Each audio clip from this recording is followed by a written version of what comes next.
So good morning, namaste everyone, and I'm Anay Nitin Navandar, and by God's grace, I secured an All India rank of 32 in this year's Civil Services Examination. So here I am to share a brief strategy of my take on this exam and what worked for me. So yeah, let's begin. And I think in this session we'll discuss the exam level wise. We'll start with the prelims and then go on to mains. And we would restrict the discussion to the written part of the mains examination. We won't be discussing personality test. Of course, if you have any questions, we can take them. Yeah, just before we start, short disclaimer that this is my strategy, my take on this exam, and every individual can have his or her own strategy. So take what suits you, what you think is beneficial for you, and you can leave the rest. So let's begin. And before we start, some 2-3 short questions. How many of you have already given prelims or mains, whatever? Okay, and how many are the freshers? Oh, so fresh perspective. So yeah, let's begin. So I think by now you must be having the basic idea of what this exam is about, what the syllabus is, and the pattern of the exam. So I think considering that, we'll start with the further discussions about. We'll start with prelims basically. Yeah, so prelims is important because it eliminates. It is meant for elimination, and it has the highest rejection rate in the 3 stages. So, and particularly if we don't clear prelims, we have another year to spend into the entire course of this exam. So it's important to give equal focus to prelims. I've seen many people who try to start directly with the mains. They start answer writing. They begin with optionals and completely ignoring the prelims and the importance it has. So my take is prelims is important and it should be given uh, the weightage it deserves. Yeah, so actually I have prepared this presentation in a very brief time. So I have just mentioned the points. I can write whatever is needed on the board. So these are some pointers I thought I should not miss, so I have written them down. So starting with prelims, I guess the most important thing is from where do we start and the sources required for them. So basically, for prelims, I think firstly, for there are some basic books, basic reference books which everyone knows, which everyone uses, and I recommend to use the same. For example, there is a standard book meant for Indian polity. There are books for modern history. There are books for economy, especially Indian economy. That is the part of the syllabus. Economy as such is not the part. Indian economy is what they're asking. So even that is that there are standard books for that. Apart from this, there's a the main issue lies with current affairs. Many people, we don't understand where to read current affairs from, and somewhere we get distracted because we start reading anything and we think this is important or this will be important. So filtering what current affairs should we need and from how many sources we should need, that is important. So uh, in current affairs, I think you can refer to, if you are reading newspapers, it's a good habit, you should continue doing it. I never read newspapers, so I'll tell what I did. I used to cover current affairs. Either you can do refer to any daily updates which websites put. Even Vision has Vision puts. Even you'll get daily current affairs on other websites also. You can do that, and then at the end you can refer to any yearly compilation that comes out. That is very beneficial because then you get the entire current affairs compiled, and that too subject wise. So it becomes very handy when you revise it, and you are revising the entire year's current affairs. So reading any yearly compilation is very important. So you can do that for current affairs. Next comes planning for the examination. How do you go about this when you start, when you are just beginning to prepare? Uh, I think when I started preparing for this exam, I spent a lot of time in reading the basic books. Initially, I got distracted from the path because I took, I thought this is important and I started reading it, no, without actually sticking to the syllabus, without reading what is important, what is not. So planning is important, and in planning I think you should start by reading basic books.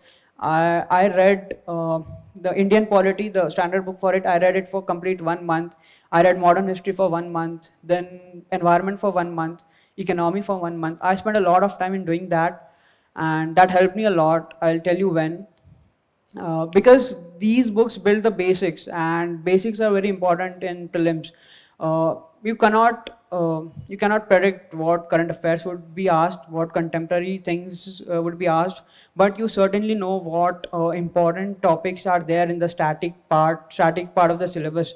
So covering that is very important, and that comes only from these basic books. You cannot find it anywhere else, and these basic books are must. You should not miss them. And yeah, so I was telling the importance of reading these books for long, because I'll tell some brief, my course of preparation in brief. I cleared this exam in my second attempt. In first attempt, I could reach to the personality test, but then I had not scored very well in the mains written examination, so I had to give this exam again. And literally when the final result came of 2020, CSE 2020, we had only 15 days left for 2021. So in those 15 days, I had to prepare for the prelims because I hadn't done anything in that time.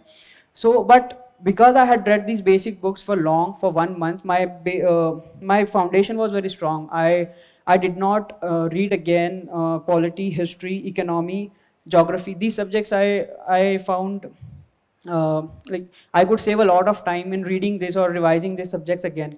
So I think building those basics is very important. And even in the mains examination, you get some questions which come from this basic syllabus. So writing answers to them becomes quite easy when you have prepared them well. So I think before you start, when you start, you should spend a lot of time in reading the basic books, because understanding is developed about the exam, and you actually evolve in the exam by doing that. So that is one thing. Other thing is there's a lot of peer pressure also कि test series लगाना है, test series जाना है, score क्या आ रहा है test series में, और किसी का स्कोर आता नहीं है स्टार्टिंग में. जब 200 मार्क की एग्ज़ाम देते हैं तो 40, 50, 60 नंबर पे हम अटक जाते हैं काफ़ी बार. So this is important, that when should you join the test series and how should you schedule it.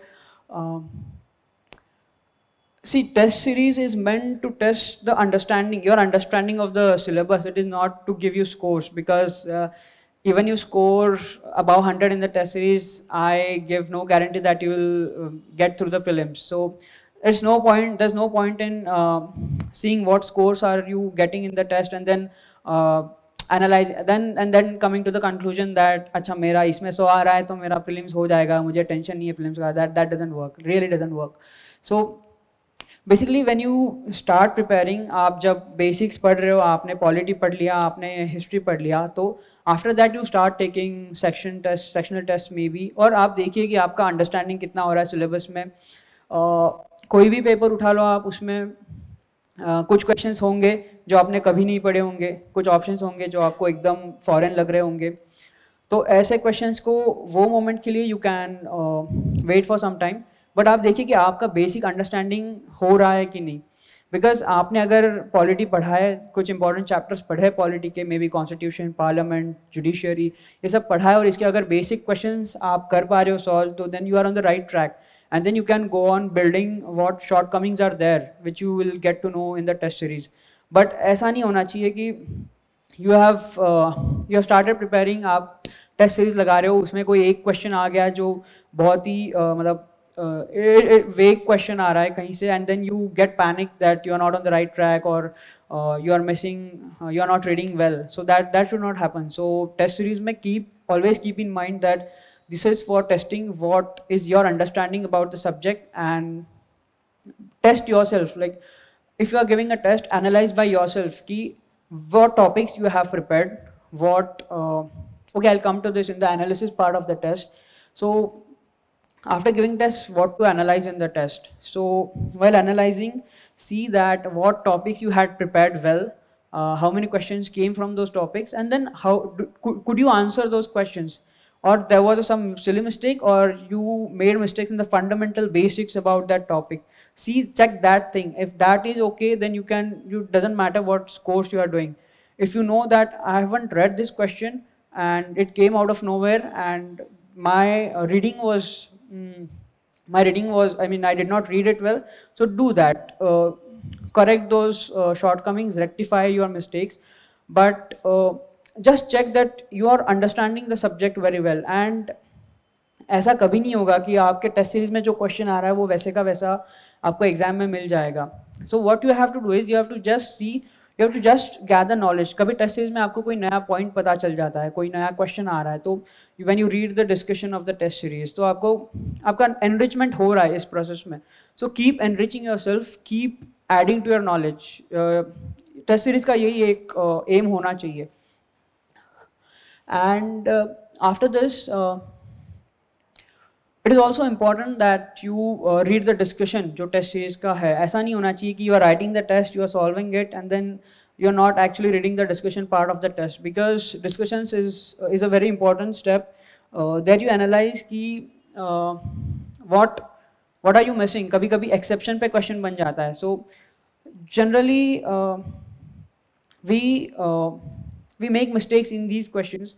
और discussion का एक aim हो सकता है कि you keep on collecting new things जो आपको कहीं और काम आ जाए. सपोज आप नया पॉइंट पढ़ रहे हो इस डिस्कशन में, तो हो सकता है वो एक ऑप्शन बन के एग्जाम में आ जाए, एंड देन यू नो कि अच्छा नहीं, I know this is not related to this question, this is a vague option here, और this is the incorrect option here, and then you can eliminate it straight away. So just keep gathering knowledge in the test series also. Discussions भी अच्छे से कीजिए तो आपका knowledge बढ़ता रहेगा. And I have already spoken about this course कि see, there are steps when you start giving mock test. Now there would be phases in which you will start scoring. Initially you would not score more than 40 or 50. I can guarantee you won't score. मुझे पता है, मैंने बहुत लोगों का देखा है, सुना है काफ़ी. The people who have cleared this exam, I have listened to all of them. No one scores more than 50, 40, 50, 60 in their initial mock test. So this is going to happen with every one of us, so accept it. But then there should be phases कि आप starting कर रहे हो, आपको 50-60 number आ रहे हैं, कोई बात नहीं, but then start adding to those, start rectifying the shortcomings that you find in there. For example, when I used to analyse my test papers, I used to see कि I used to actually see what questions where I made mistakes, and I knew the answers, I still made the mistake. So this is not acceptable. Silly mistakes, or even after knowing the facts, if you are making mistakes, that is not acceptable. So that should be corrected. See whether if you had read something extra, or you had you had covered some source extra, so would you be able to solve the question? Analyze that way. अगर वैसा हो सकता है, या फिर you had revised it, you fell short in revising the subjects, and so you couldn't solve it. So okay, write it there that if I could have revised this for once or twice, I could have solved this question. So in this way, analyze the test papers, and the only aim should be to identify your shortcomings and keep rectifying them. And this is way, in this manner, you can actually start increasing 5 numbers, 5 marks in each test, and eventually that will be a great score. Yeah, this is miscellaneous. This is in continuation with rectifying the scores in the test series. Many a times when we start giving full mock tests, तो हमें scores आते नहीं है. We get stuck in the range of 80s and 90s. So then you are just falling short of 10 to 20 marks. That is not more than 5 to 7 questions. And so start covering miscellaneous part of the syllabus, जहाँ से आप ये 5 से 10 questions extra solve कर सकते हो. For example, do your mapping well, do wildlife sanctuaries, do reports, do location of different important geographical locations in the world, uh, or you can see these are miscellaneous topics जो syllabus में explicitly mentioned नहीं है, but commission पूछता है, commission के द्वारा ये topics पूछे जाते हैं, तो आपको ये miscellaneous topics cover करने होंगे जब आपको पता चल रहा है कि 10 से 20 नंबर ही बढ़ाने की आवश्यकता है और उससे आपका हो जाएगा. So you are missing out on some topics that you should have done, or you have to do it on you have to give extra efforts to complete those topics. So that is one thing in miscellaneous. Other than that, CSAT preparation, nowadays I have seen, in the groups there are many reactions that people are not able to clear CSAT, and because of this they are not able to clear the prelims. I mean, they score very well in the general studies part 1 of the paper, and because they cannot perform well in CSAT, they are not able to clear the prelims. So don't take it lightly. CSAT में आप अगर आपका foundation mathematics strong है तो आप practice कीजिए, previous year question paper निकाल के practice them. There are certain themes जो बार बार पूछे जाते हैं एप्टीट्यूड में या फिर इन क्वेश्चंस जो आई don't know what in particularly in CSAT, I guess actually I never studied specifically for CSAT, so I'm getting it a bit difficult to tell you the exact topics जो पूछे जाते हैं, but then yes, prepare well for the comprehension part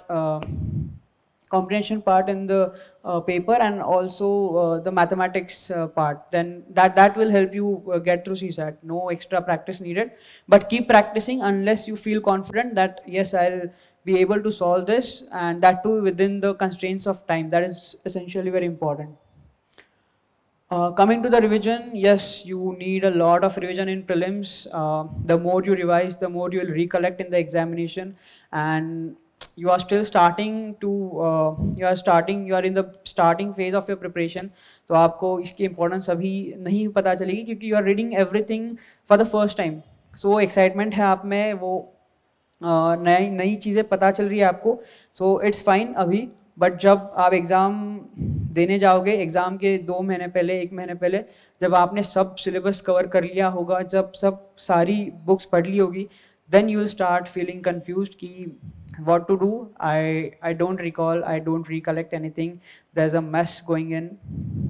So at that time it is very convenient to make a good revision plan, revise the subjects thoroughly, and basic books के आप जितना revise करना है कर लो. जिनका first attempt है, it's very important you keep revising, because first attempt के बाद वो एक बेस बन जाता है बेसिक बुक्स का. उसके बाद you need not worry much, but first जब आप फर्स्ट बार इस एग्जाम को ट्राई कर रहे हो तो keep revising polity, keep revising history, keep revising basic fundamentals of economy, specially Indian economy. Geography के कंसेप्चुअल क्वेश्चंस भी अभी आ रहा है 2 सालों से. सो इट्स इम्पॉर्टेंट कि you keep revising these subjects again and again. Repeated revision is very much recommended, not by me, everyone tells that. I did the same, it helped me a lot, and that's why I'm conveying the same to you. And the last point I wanted to cover in the basic prelims is you have to understand this subject. See, actually I have also kept a part where we'll talk about the philosophical aspect of this exam, because this exam is not just covering the syllabus and writing it. That is just one aspect of it. There's also a big philosophical base you need to have for this. So I was going to discuss that, but yes, one of the main things in that philosophical aspect is you need to have or cultivate the understanding of this examination. See, I'll tell you one thing. Some people clear this exam in their very first attempt. Some take 2, some take 3, some take 4. So the pattern is different for everyone. And even in that, some are good in prelims, so they clear prelims each and every time, but cannot make through mains. Some do not clear prelims for initial 2-3 years, and then they directly get into the list. So the pattern is a different combination works for each individual. So, but what is the common line that we can have to explain this inconsistency in everyone's pattern of clearing the exam is their understanding of exam. The more early you understand the exam, that what the commission expects from you when you write this exam, the more early you clear the exam. That is one thing I've understood. आप understanding बना लो exam का कि commission आपसे expect क्या करता है, that easy you will clear the exam. ये simple thing है. And how you develop that understanding by spending time with the exam. आप पेपर उठा लीजिए प्रीवियस ईयर के, उसको एनालाइज कीजिए. आप जितने जो एग्ज़ाम क्लियर कर चुके हैं पहले, आप उनके टॉक्स पढ़िए, उनकी स्ट्रैटेजी पढ़िए, उनके ब्लॉग्स पढ़िए. YouTube पे there are many hundreds of videos people have uploaded about how they have approached this exam, and each one's approach is different. You must have understood this when you listen to the talks that people give. So this is how you spend time with this exam, and you evolve in this exam, and the more early you do, the more easily you will get through it. So this is one thing.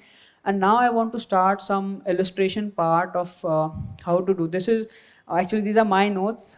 I hope they are clear. So this was the very initial phase when I started preparation. This was, I think, first month, and there was news about Chandrayaan-2, and this is how I made the notes. And you'll see these are useless. These are not required because there's a lot of unnecessary information I've loaded in it. There are unnecessary facts that I wrote it down while noting, and especially अगर देखा जाए तो बस जो मैं पढ़ रहा था किसी सोर्स से वैसे का वैसा उठा के मैंने नोट्स में लिखा है. There's nothing different. I have done this. So these are some mistakes you can avoid. I specifically put this here. Actually, there was no need of writing all of this. I should have just see what Chandrayaan is about, the basics about it. That's it. This information was completely not needed. It was completely useless, in short. So you can avoid this. The same thing I did for NIA. There was an amendment in 2019 when I started the preparation. It was current topic then. So I wrote everything about it. Especially, I just copied word from the source. There was nothing I did this. There was no smart work in this. And this was just a futile exercise, which I realized 2.5 years after have done this. Same thing. So these are this was my first notebook, and I went on writing everything I could see. So that should not be done. And now I come to the part what you should write in the notes and how short it should be. Now there was COVID, and there was lockdown in the US, and the prices of fuel in US had been negative. So at that time I had developed an understanding of the exam, and I actually noted this down, that West Texas Intermediate is a type of crude oil by the US, and this question was exactly asked in the prelims paper that year. This was 2020 prelims, and this particular question came directly. So this is one line note I made, and this was useful. I wrote full pages about some topics which I showed you earlier, which were completely not required. And this is how you should make notes from the current affairs, and this is how they can help you. Similarly, there was some geofencing technology which was there especially for COVID-19 restrictions, and also I noted it down. This is how you note things. Now see, suppose in current affairs, see, I said that you have to develop an understanding of this exam. So when I was reading some previous year questions, I found a question that the two-state solution is related to which countries. So there was Israel and Palestine in the option. So that particular question was asked. And keeping that in mind, there was a news item that Turkey is claiming some parts of the Mediterranean Sea, and they're calling it as Blue Homeland Doctrine. So I noted it down in my notebook that if suppose question comes, Blue Homeland Doctrine is related to which country or which sea, then I know that thing. So this is how you gather information, and this is important. This can come, and this is the understanding you develop by analyzing the previous year papers and thinking of what is important from the commission's perspective and not asked. We find everything important, but that is not the case with the commission. It has its own way of designing paper, which is great. Yeah, similarly, this thing, there are repeated questions on trade trends related to trade practices that India has with its neighbors or with countries. These questions generally come from the economic survey. And so there was, in that year, the economic survey said that we have a trade surplus with US and the UAE. So I thought that is important because generally we have a trade deficit with most of the countries, but we have a trade surplus with these two countries. So this was essential, and especially the United States and the UAE. So I noted it down. So this is how you take your notes about current affairs. You need not write everything that comes in the news. That is just, you're wasting your efforts and time. Similarly, these are important topics. You have made 3 stars here because these topics are repeatedly asked in the examination. They ask about cess, they ask about surcharge. These are a bit confusing also, whether center can levy this or whether state can levy this. So these questions are asked many times. So I made a 3-star there and noted it down. Similarly, also I would also like to suggest that focus on the basic parts. So sometimes we try to unnecessarily get into the details of the topic, which is not required. Stick to the basics, stick to the simple part, basic part of the news items. And also topics. For example, CRISPR technology. Now everyone knows this is gene editing technology, but I thought the commission can also ask the full form of CRISPR, because there are many words and confusion can be made. I mean, 4 options can be easily designed when you write full form for the CRISPR.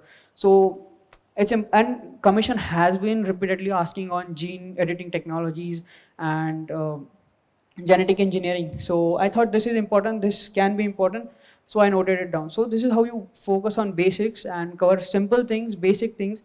I'm not saying easy things, I'm saying simple things, and I think that can help you get through. This is my understanding of this exam. Yes, and now coming to the very important part which I was talking about is how you develop your understanding related to this exam. So this is the exercise I did. I gave my first attempt in 2020. So these are previous year papers, 2016, 2017, 2018, and 2019. I took all the prelims paper, printed them. So you get this information done for you in many, on the internet you will get this. But that won't help you unless you yourself spend time with those papers. You read the questions by yourself, you classify them into subjects, into categories, and then develop your understanding about what is important and what is not. So this is how I did it for all subjects. Here it is for science and technology. Now I found that whenever some new technology or some technology related to smartphones comes, the commission is very much interested in asking that technology. It asked about this AR, VR wearables in 2016, then BEAM, UPI, GPS in here, then Smart India Hackathon. So what you understand by this is, anytime after doing all of this, if a news item comes in front of you which refers to any of these new technologies, you should see that this is important and you should note it down, because this can come. Why this can come? Because commission ने ये पूछा है पहले, इसीलिए आ सकता है. और अगर कोई न्यूज़ आइटम आप देख रहे हो तो आप पता चलेगा ये क्यों नहीं आएगा, क्योंकि कमीशन इसमें इंटरेस्टेड नहीं है, कमीशन कभी पूछता नहीं है इसको. So this is how you develop that intellect to filter out current affairs. Similarly, there are repeated questions on DNA, chromosomes, genome sequencing. So anytime a new topic comes, news item comes, a topic comes, you can star mark it and write it down. Same thing here. Commission is also interested in knowing about space technology. It has been asking about gravitational waves, black holes, general relativity, theory of general relativity, ELISA to detect gravitational waves something. So see, gravitational waves, general relativity, gravitational waves. In 3 years, commission has been asking on these topics. 4th year it did not ask, but it could have asked. So this is how you prepare for the exam and you develop your understanding. I'll show you many other examples. Wait.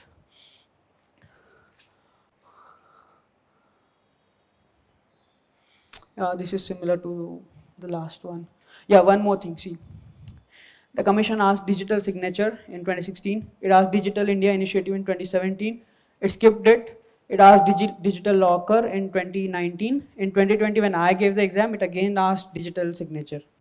So this is the trend you can analyze, and whenever you find these, so when you read something and you find that this is digital something, you note it down, make a star mark to it, revise it again and again before the prelims, and you can hope to that the commission asks you in the exam. So this is how you go about this. Yes, I have done this for all the subjects. Similarly, for environment, the commission is very much interested in acting the new acts, amendments to the acts, rules. It has been asking this in prelims as well as in the mains written examination. It asked about e-waste, CAMPA in first, then NGT, CPCB in second, UN Habitat, traffic.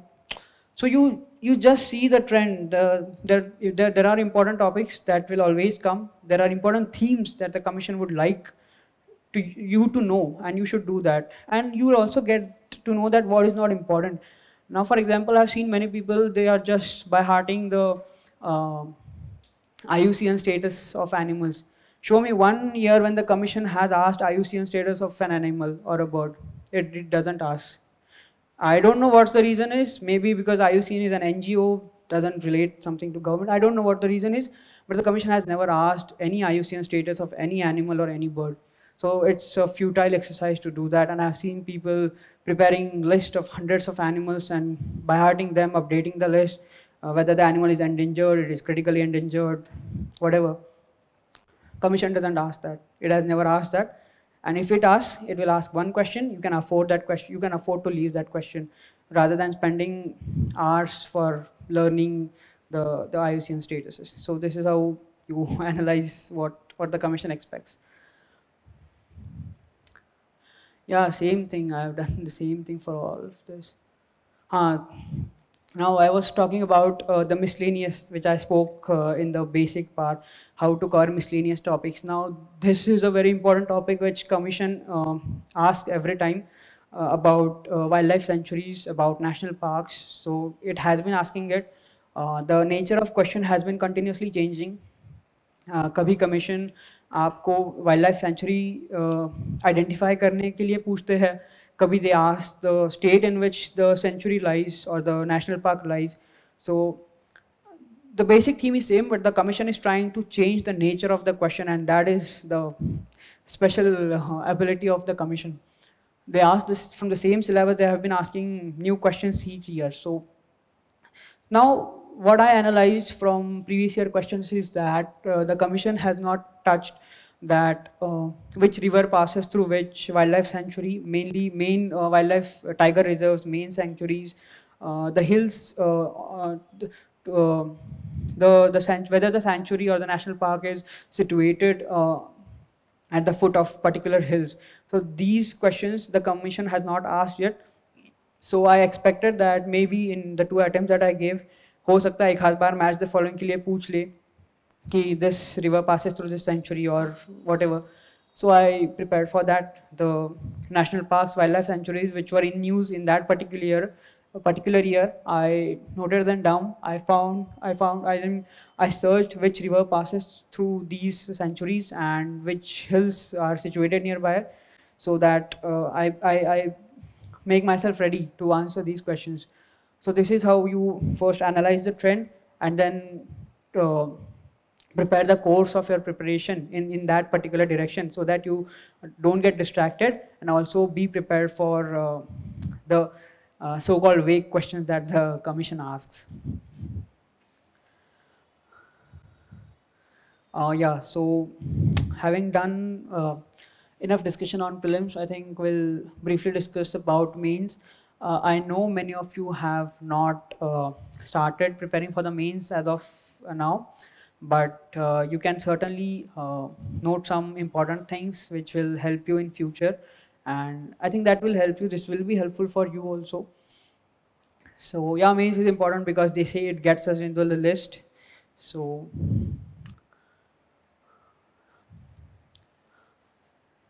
yeah, the same things here also. There are sources I think the list of sources is, there are abundant sources available. There's no dearth of it if you actually go and find. So there's no point in telling you the sources subject by subject. If you want, you can ask me later. I'll let you know. Yeah, preparation, that's important. So how do you start preparing for mains? So the question would be, from where do you start preparing for mains? So my take on this would be, uh, firstly cover the syllabus which is common to the prelims examination, and after that, once you have done that, then start preparing for subjects which are explicitly mentioned in the main syllabus, like world history. It doesn't appear in prelims, it is not asked in prelims, rather it is asked in mains only. So that is one of the topics. Then there are some particular topics like disaster management in GS3, security in GS3. So these topics, you start with these once you have done the common part, you start with these topics and start preparing. And also I think it is important in mains that you try to first collect the knowledge and then learn how to apply it, because in mains you just need to write 2 pages or 3 pages for a particular question. So knowledge sabhi ke paas hogi ya fir basic content sabhi ko aayega, but it is important that how you apply whatever you know or whatever you have gathered in that, but in the constraint of time which is there, and that is very important. And how to, you have to learn how to apply that knowledge there. And yeah, we'll come to that actually. Before that, I'll talk something about optional maybe. So you have just started. How many of you have actually chose your optional? Oh, a great number. So so you have already chosen the optional. I won't tell uh, the the basic which I wanted to, the basics which I wanted to discuss, but yes, I'll tell for those who haven't chosen yet. See, there are many myths about optionals that go in and around whatever groups you have joined or the peer groups you have, कि ये optional अच्छा perform कर रहा है, ये नहीं कर रहा है, इसमें score आ रहा है, इसमें नहीं आ रहा है. That is all useless, that is vague, that is baseless. You don't get into those stupid discussions that will just cost you a lot. I'll tell you about me, my background. I'm an engineer. I have done chemical technology from ICT-Mumbai. And post that I've worked in a pharmaceutical firm, and I took agriculture as an optional. I had not read agriculture before. This was my first time when I read it. And yes, I could make it to the interview in the first attempt, and I could clear the exam in the second attempt. So all the discussions that tell you that this optional is good, this is not good, they're not worthy of being they're worthless. So don't involve yourself in such discussions. See which optional you are comfortable in. मैं अपनी बात करूँ तो I knew कि मुझे science optional में comfort रहेगा, because I have done engineering, तो मुझे वो पता था. केमिकल इंजीनियरिंग था नहीं ऑप्शनल, तो मैं ले नहीं सकता था. So I went on to shortlist 3 optionals. I had mathematics, I had agriculture and chemistry before me, and from that I found agriculture to be doable. So I took it. I was confident. I saw the syllabus. I found it doable. I took it. That's it. Choose a subject that you are comfortable in. You can spend time with it and you can prepare it. That is important. आपको कितना पता है, आपको पहले से कितना आता है सब्जेक्ट, doesn't matter, क्योंकि the only thing which is required is what answers you write in those 6 hours in the optional papers. और अगर आप वो prepare कर सकते हो, then it doesn't matter आपका background क्या है, आप कौन सा subject ले रहे हो, आप क्या कर रहे हो. Because I have seen, now I have done engineering, I have seen many engineers taking PSIR and sociology optional and still clearing it in their initial attempts. So it doesn't depend on the optional, it depends on you, how you prepare it, how much efforts you are ready to put in for it, and that is the only thing that matters. So don't worry about the baseless discussions that go. They are all myths. I have seen people taking out a list and seeing that which optional is scoring how much and what people have scored and who's the topper and how much this year which optional has performed good or not good. That depends on individuals basically. So just don't get yourself involved in them, in those discussions. Answer, and oh, there's a typo there. I said I prepared it in a hurry. So yeah, answer writing, this is very important, and this is a buzzword when you start, like, people when you have a peer group, there are always discussions, answer writing karna hai, have you started it or not. So it's very important that we discuss a few things on answer writing, how to start it firstly. So my take would be, जो आपने prelims के लिए पढ़ा है, जो आपका content ready है, आप उसके रिलेटेड क्वेश्चंस देखिए, वो लिखना स्टार्ट करिए. फॉर एग्जांपल प्रीएम्बल पे थ्योरेटिकल क्वेश्चंस आते हैं, जुडिशियरी पे क्वेश्चंस आते हैं, मॉडर्न हिस्ट्री पे आते हैं, like right contributions of Mahatma Gandhi in the Indian national movement, और आता है state the reasons for the national uprising of 1857. ऐसे क्वेश्चंस आते हैं. So you have already studied this in the prelims. So start answer writing by writing answers to these questions which you already know. So this is you will actually get comfortable with writing answers when you do this, and eventually you have to see this exam or the mains exam. It has two parts. It has two constraints on you. There's constraint of knowledge, there are constraints of time. आपको दोनों tackle करना है. ऐसा नहीं है कि आप बहुत सारा नॉलेज लेके जा रहे हो तो आपको टाइम नहीं रहेगा तो उसका कुछ यूज़ नहीं है, because you will be rewarded for things you mention in the paper, you right in the paper. आपके पास कितना भी नॉलेज हो, अगर आप पेपर में लिख नहीं सकते, that is useless, that is not going to work. So there is constraint of knowledge also and there is constraint of time also. So initially you can start writing, but eventually you'll have to write answers within the specific time limit. Just a 10 marker ke liye you have 7.2 something, and 15 markers ke liye 10 point, I don't remember the exact decimals, but utna time laga ke you can start practicing answer writing, because this is very very very important. Yeah, similar to this, similar to the prelims, test series is important, extremely important in mains, I would say, because here you will know कि आपका paper complete हो रहा है कि नहीं हो रहा है, because generally general studies में जो GS के 4 पेपर है, if you I consider you to know this, कि GS के 4 पेपर होते हैं 250 marks each, तो उसमें टाइम का बहुत ज़्यादा कंस्ट्रेंट होता है. 20 क्वेश्चंस होता है, मतलब अभी तक ये पैटर्न चल रहा है, पता नहीं आगे. But in that,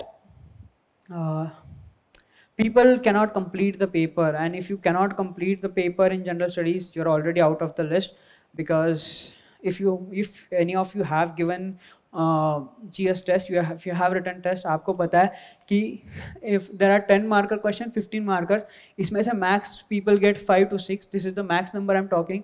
7 to 8 max number I'm talking, and the average is something 1.5 to 2.5. This is the average number of marks people get in these papers. So if you are missing out any question, then you are actually causing yourself a great loss. And I have seen people जो 2 question 3 question हर paper में छोड़ के आते हैं. I like you can give a guarantee that उनका mains में नहीं होने वाला, because competition is too tough. Even if you see the marks, आप देखोगे फाइनल लिस्ट में भी 1 या 2 मार्क में भी 5-6 रैंकर्स होते हैं. So this tough the competition is, and because the marks awarded are very similar, they are in the similar range. So even if you have an edge of 0.5 to 1 mark in each question, or maybe in a paper also, then it can cause a lot of difference when the final ranking is done. So it is important that you write all the questions. See, because ऐसा है ना कि paper में suppose आप एक question लिख रहे हो, बहुत अच्छे से लिख रहे हो, तो आपको मैक्स 5 नंबर मिल गए. बट इसके ये लिखने के while because you spent extra time and energy in this, if you have say missed 1 or 2 questions, you have lost maybe 1 mark here.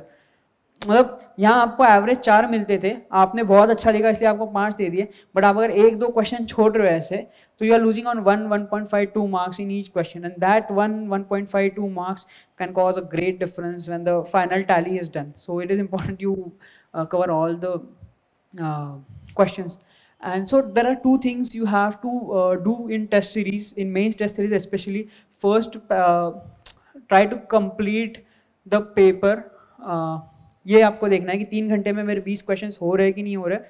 That is important. And second thing is knowledge, like value addition and knowledge part and presentation. Because suppose I already told you there's a question ki write about contributions of Mahatma Gandhi to the Indian national movement. Now from all of you, who doesn't know the answer to this? Everyone writing the mains paper knows the answer to this question. Okay, what are the contributions of Gandhiji to Indian national movement? So how do you make your answer stand out from everyone's answer? सब लोग वही चीज लिख रहे होंगे, सब लोग वही कंटेंट लिख रहे होंगे वहाँ पे. So what extra have you written so that the examiner gets appealed by your answer and gives you that 0.5 or 1 mark extra? So there's important that first you try to complete the paper, and then you do value addition to your answers, which I'll eventually discuss in a short while. So this is it about mains test series. Yeah, before I talk more about mains, I just want to show what my status was in my first and the second attempt. You can see I scored not very below average in all the general studies papers here, because I just completed the syllabus somehow. ये दो चीज़ों में से मैंने बस एक चीज़ करी थी. I completed the syllabus, I completed the paper. I missed out on this part, value addition and writing good answers. So मैंने जितना किया था मुझे सब में average number मिल गए थे. Like these numbers are for just completing the paper and knowing the syllabus.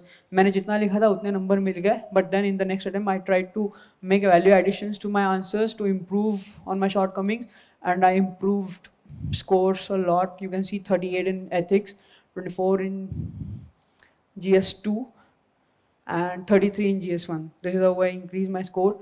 Agriculture mein I did a lot of hard work this time, but yes, the score remained same. It doesn't matter.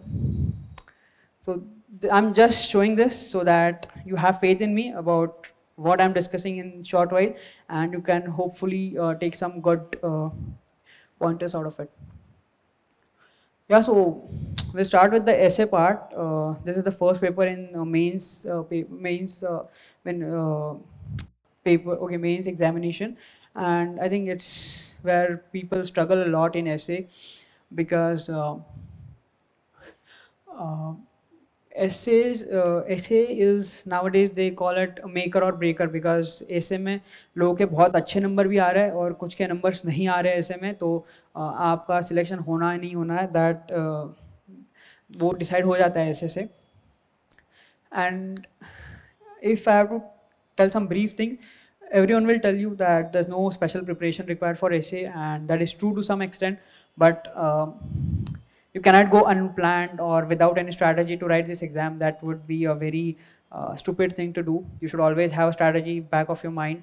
You should have some basic preparation, some idea of the exam, some idea of the paper, and only when you equip yourself with that, you will write something very relevant, important, which can fetch you good numbers. So general points which you can have in essays is you should have a good introduction, innovative introduction.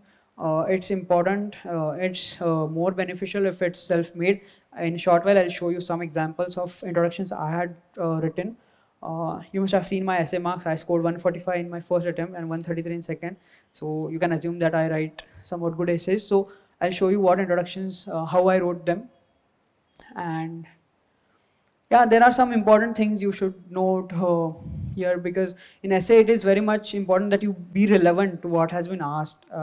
There's a very common example that is being given, that suppose the essay, there was a topic 2-3 years ago in essay that the topic was poverty anywhere is threat to prosperity everywhere. Now the theme of the essay is how poverty in one area is not essentially good for it's not good for anywhere. Like it can impact, or it has far-reaching impacts in all parts of the society, and no one can progress unless everyone progresses. So this is the basic crude theme of the essay. But if in this essay, if you start writing what is poverty, what are the statistics about poverty, what are the reasons for poverty, how you eliminate poverty, then that is irrelevant. You are not going to get any marks for this, because the theme of the essay is different. The content you are writing is totally different than what is asked, what is being asked. So बहुत important है ऐसे में कि आप relevant चीज़ें लिखो, भले ही आप छोटा ऐसे लिखो, but stick to the theme of the essay. जो थीम पूछी है आपको, आपको थीम एक्सप्लेन करनी है। If you must have, I hope you have read the commissions notification, और जब उसमें सिलेबस मेंशन होता है और पेपर का पैटर्न मेंशन होता है, the commission has explicitly mention कि in essay they are checking the coherence, the understanding of the candidate about the topic, the coherence of the candidate, the points, the general flow of the essay. तो ये सब commission ने explicitly mention किया है notification में. I recommend all of you to read it and then prepare accordingly. So that's important. Maintain the flow, connect the paragraphs. That's okay. Yeah, this is one of the good things that you can do in essay. See, essay में generally अभी तक like till last year there are 2 essays have to be written for 250 marks. So you can assume that you have 1.5 hours for one essay. So from जब आप GS की practice करोगे तो आपका writing speed अच्छा हो जाएगा. So you can write a good essay in 1 hour and you can dedicate the remaining 30 minutes to prepare the rough sketch about the essay.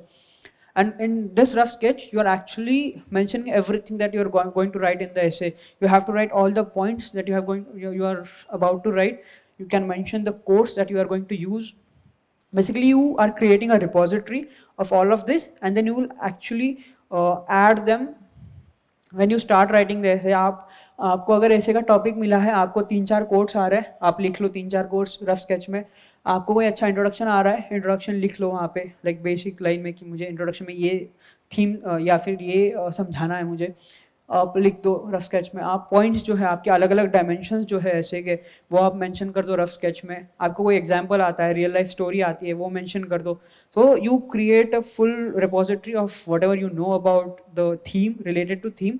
And then once you start writing the essay, you can actually use each of them accordingly. And then see इसका और एक आपको benefit ये होगा कि जब suppose आपने 3-4 quotes लिख लिए हैं ऐसे के बारे में, आप पर्टिकुलर टॉपिक के बारे में. Now all these quotes are not 100% relevant to the topic. कुछ 50% होगी, कुछ 60 होगी, कुछ 70% होगी. Now when you start the essay, you cannot start the essay by writing a quote which is 50% relevant to the essay.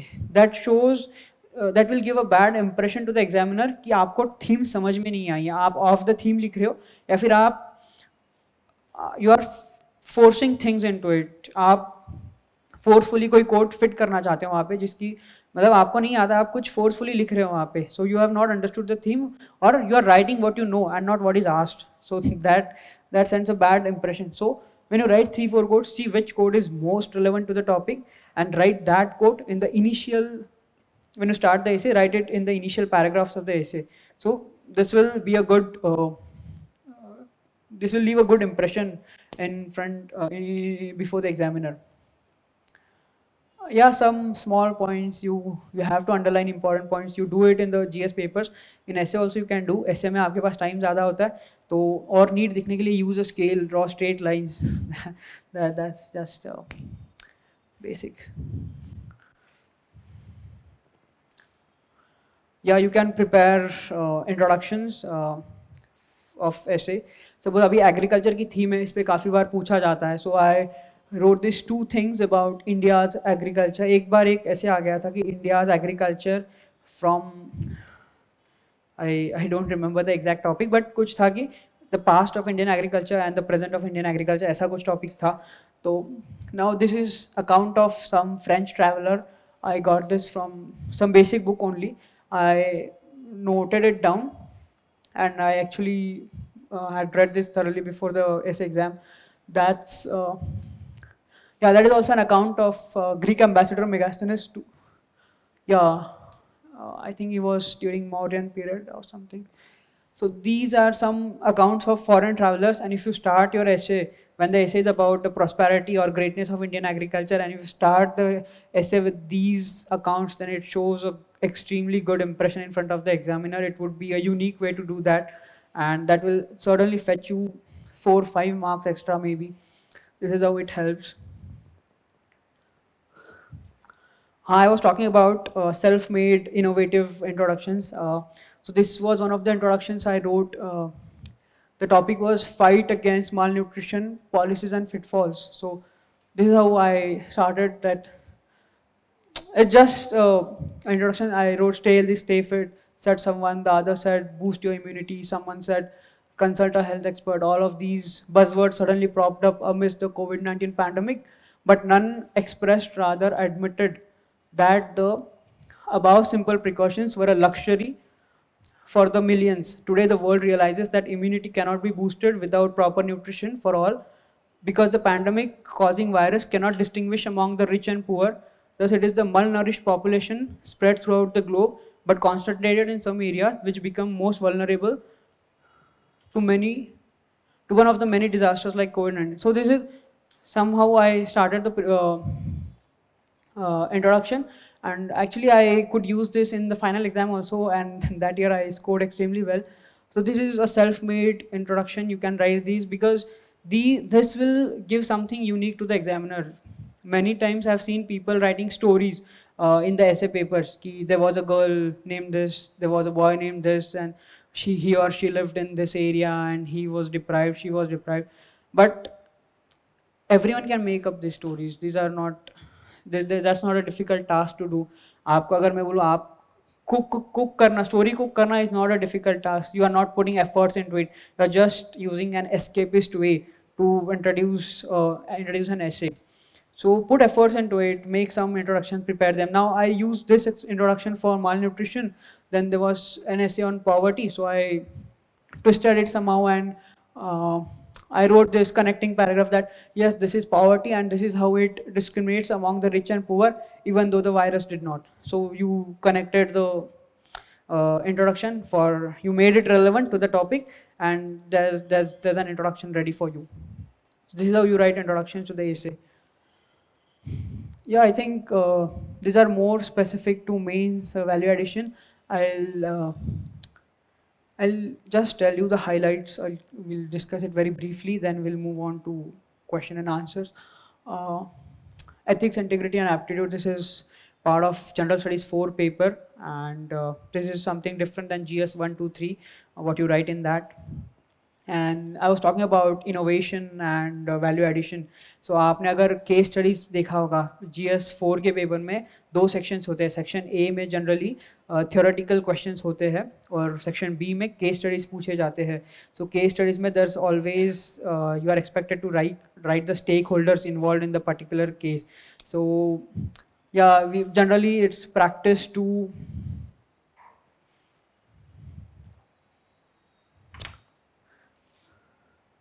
generally there's a common practice to write stakeholders by making diagrams like these, or maybe just mentioning them.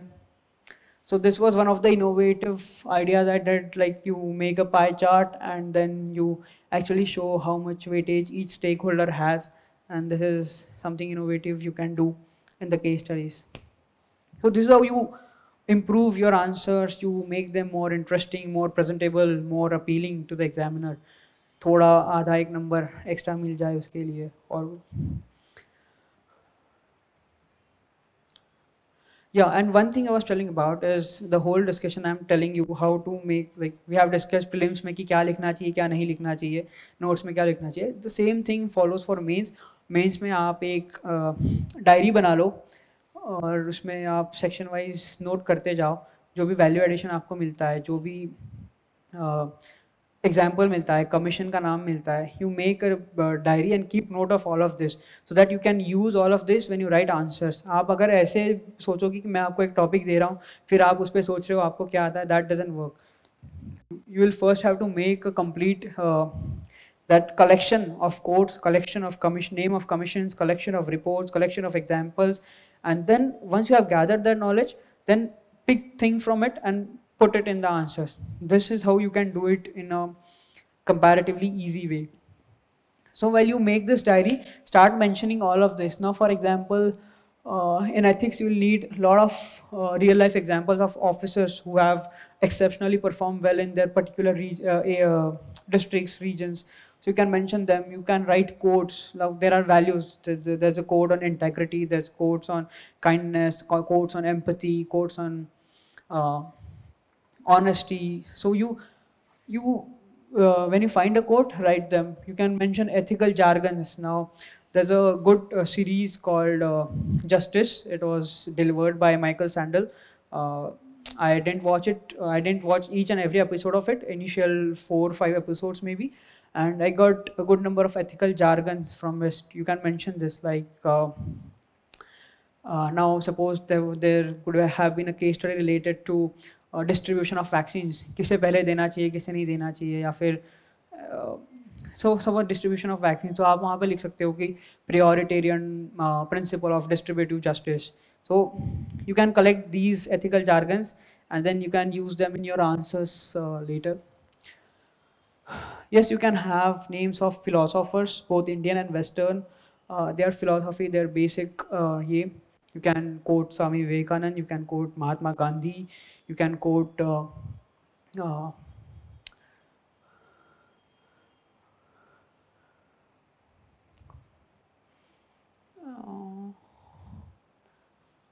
okay, this is an acronym, SIDBI.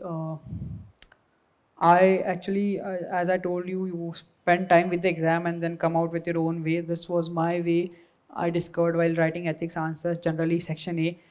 If any one of you have written answers for section A, तो आपको पता चलेगा कि section A में questions बहुत ज़्यादा philosophical दिखते हैं, बहुत ज़्यादा vague दिखते हैं.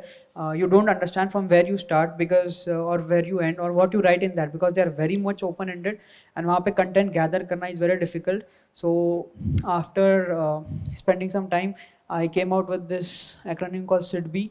So S stands for society, I for individual, D for democracy, B for business, and I for international affairs. So whenever you have an ethics question in front of you and you are stuck as to which points you have to include, you can always think a part of society. Ki society mein what is ethics, what is unethical. You can take it to individuals, real life examples.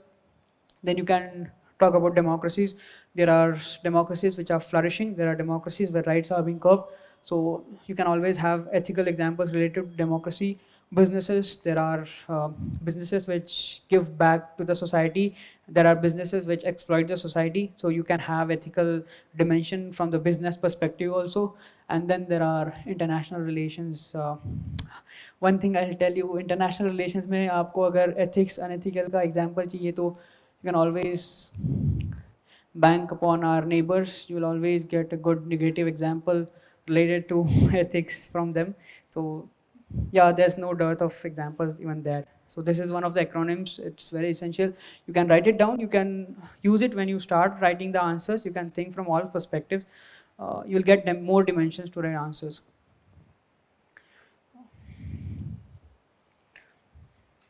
Yeah, containing this I'll just cover this in brief. See, I told you evolve with the exam.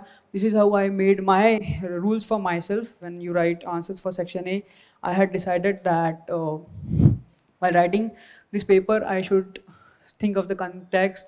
For example, I will always write one example. I will not write same example from same examples of people from who have worked in the same field.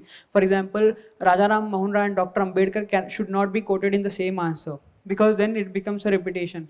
So you can, if you quote Dr. Ambedkar in one, you write an example from the present context, the second example from the present context.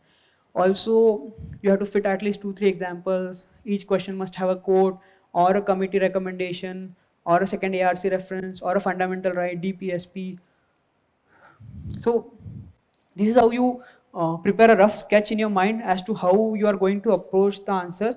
And then once this structure, this skeleton is there in your mind, you can always fill the gaps. जैसे मैंने लिखा कि commission में अगर कोई answer देख रहा हूँ, question देख रहा हूँ, तो immediately my mind should start hammering me कि अच्छा ये कोड इधर आ सकता है, ये commission आप इधर लिख सकते हो, ये example आप लिख सकते हो. So that mind should start processing all of that. So for that, it is essential that you prepare a structure before going to the exam.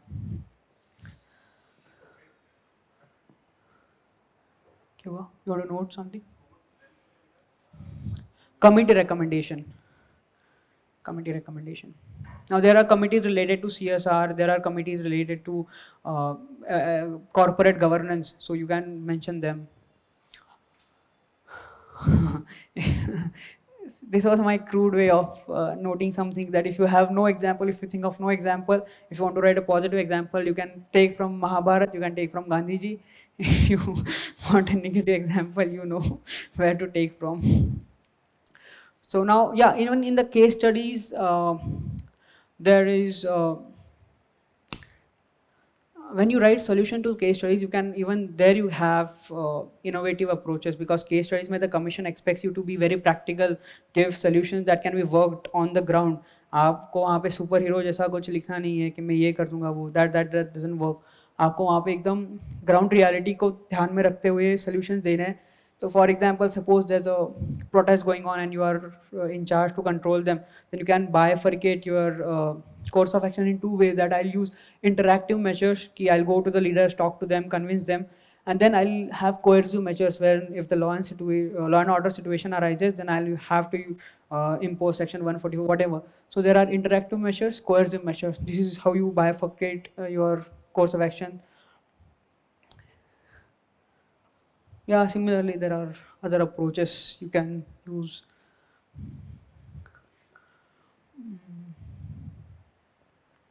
Yeah, I just told about how you can write a diary. So, for example, in case studies, if you are posted as an IAS officer or you are posted as an IRS officer, where you are in, there was a case study where you are in charge of, there's a taxpayer and he has done something irregular.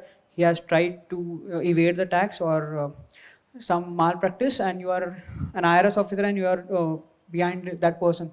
Then you can, in the end, you can write that this is the motto of my institution, that this is actually a Kautilyan dictum, and I noted it down. So you can mention this motto of your service, and then you can end that this motto will guide me in particular case or something like that. So a good way to end any case study. Then there are ethical jargons, there are utilitarian approach, Kantian imperative. You can have Gandhiji's talisman, you can quote this, the approach we have to use from Antyodaya to Sarvodaya. So these are some things you can mention in your case studies. Yeah, this is something.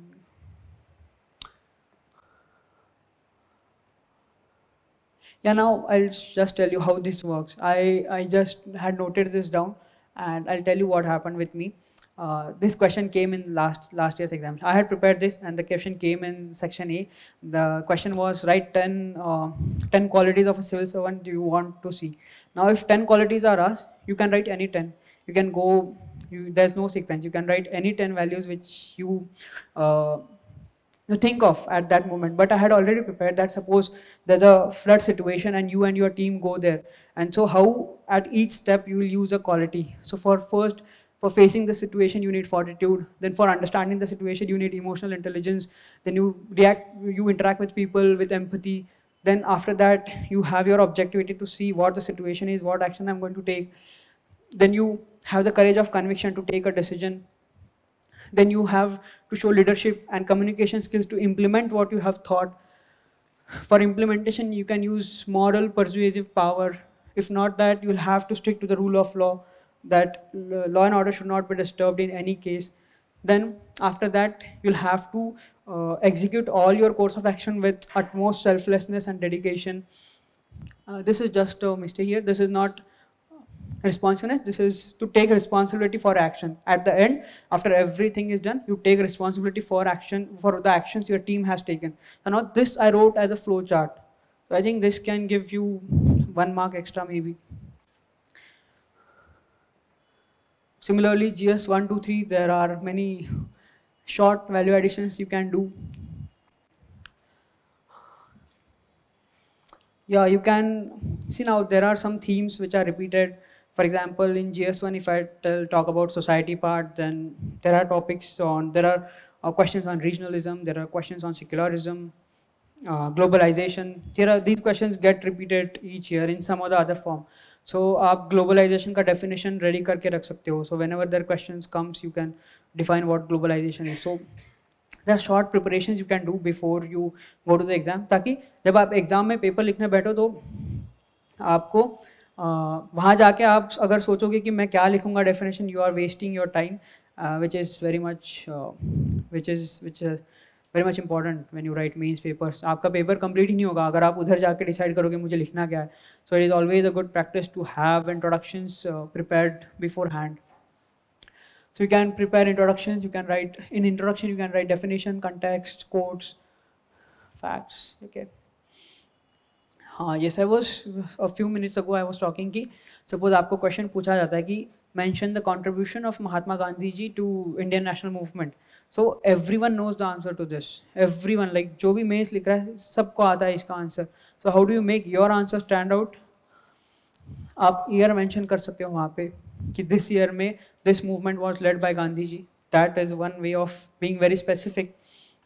The other is you can mention the act to which in response of which Gandhi ji started a particular movement. You can mention that. Then after some acts came, our leaders commented on those acts. Some for some acts were called black acts, some called gagging acts, some called, there are quotes of Pandit Nehru, there are quotes of Gandhi ji, there are quotes of Lokmanya Tilak. So these were the commentaries of our leaders on particular acts. So ऐसे 2-3 जो acts है important, उस पे leaders की क्या commentary है या आप comments है आप learn करके रख सकते हो या फिर आपके डायरी में लिख के रख सकते हो जिसको आप रिवाइज करके एग्जाम में रिप्रोड्यूस कर सको. Similarly, examples and definitions of I already spoke about the secularism. Yeah, here I'll give an example. Secularism, how you can make your answers more relevant. A year ago, I guess, there was an all faith prayer held at the foundation stone laying ceremony of the Central Vista project. Now that was an all faith prayer. It was the best example of how India embraces secularism. That it's a government program, but you are not dissociating religion with it. Rather, you are taking all religions together and conducting an all faith prayer. So this is the best example of how India embraces secularism. And if you write that particular example there, you need not explain any other thing to the examiner. The examiner knows that the candidate has understood what Indian secularism is, because there were questions which ask how is Indian secularism different from Western's idea of secularism. There have been such questions asked in previous years. If you write this example, then the example is self-explanatory, that you have understood the theme very much, very well. So collect such examples. These help you a lot. And I said maintain that diary and keep noting these in the diary. Yes, subheadings could be made more relatable. Okay, this was a short thing I did in my second attempt. See, generally you must have heard or you must have practiced that people use PESTEL approach in writing answers. So there's an acronym PESTEL where they write political dimensions, economic dimensions, social, technological, whatever. So people use PESTEL dimension in all answers. So what I did was just a small minor addition. Suppose there's a question from the society section. So to make your subheading more relevant to the question, you add the prefix socio to all of that. So while you write the dimensions, you write socio-political dimensions, socio-economic dimensions, socio-cultural dimensions. So this makes the answer more presentable to the examiner. It can fetch you half mark extra at least. So this is how you can keep adding value to your answers, and this you learn when you evolve with the exam. So this is one thing. Yeah, same things in all GS2, GS3 you can do. Right, see, collect examples, collect commentaries. Like suppose this example, I think some jurist called preamble as the identity card of the Constitution. Now whenever there's a question related to preamble and if this code is relevant to it, you can write that this particular jurist, I think it's Palkhiwala, Mr. Palkhiwala, he called it an identity card. So you can mention that either in the conclusion or if it's relevant in the introduction or in midway somewhere. Write good examples. For example, there's e-governance. There are questions on e-governance. So we can write about the faceless assessment that is being carried out by the income tax department. So this is how good governance is being done. So collect these examples.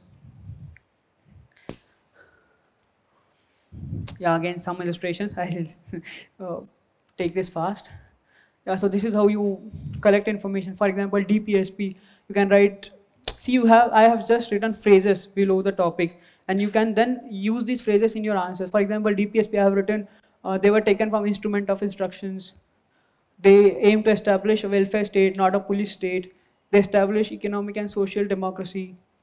Then Article 37, these are fundamental in governance, but not justiciable. These are something, there was a code by Sarkaria Commission that the rule of federal supremacy is a technique to avoid absurdity, resolve conflicts, and ensure harmony between union and state laws. Now, there are questions on cooperative federalism, competitive federalism, federal supremacy. So you can end your answer with this particular quote from the Sarkaria Commission. This takes your answer to some next level maybe. There are some key judgments which you can note down. For example, I think that date refers to the basic structure wala judgment, 1973.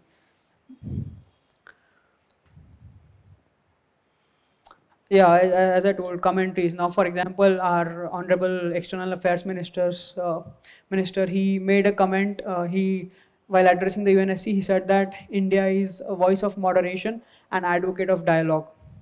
Now, suppose there's a question on international relations as to what India is going to take a stand between the ongoing issues or something. You can end your answer by writing that, as Honorable Minister says, that India is this. So this is a good way to end it. It shows that you are aware of things, you are updated. So this is how you keep making additions to that notebook.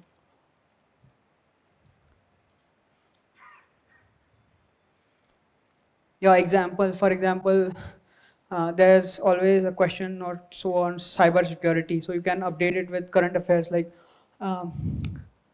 there was these two firms like Stone Panda and Red Eco. They were targeting India as vaccine manufacturers, and their traces were held in China. So you cannot directly write where the traces were held, but you can write that the names of these organizations, Stone Panda and Red Eco, and how they were causing a threat to India's cyber security. So this is how you include current affairs in while writing answers to security question.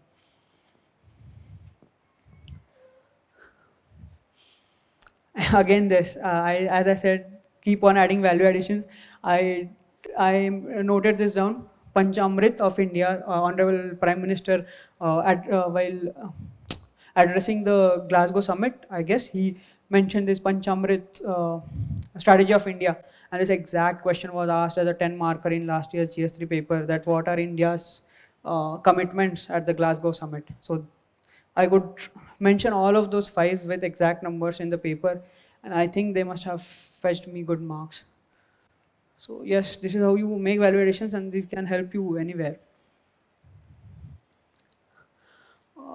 I'll tell you this in short. This is in economy, it's very important that you use the language or the terminologies related to the subject.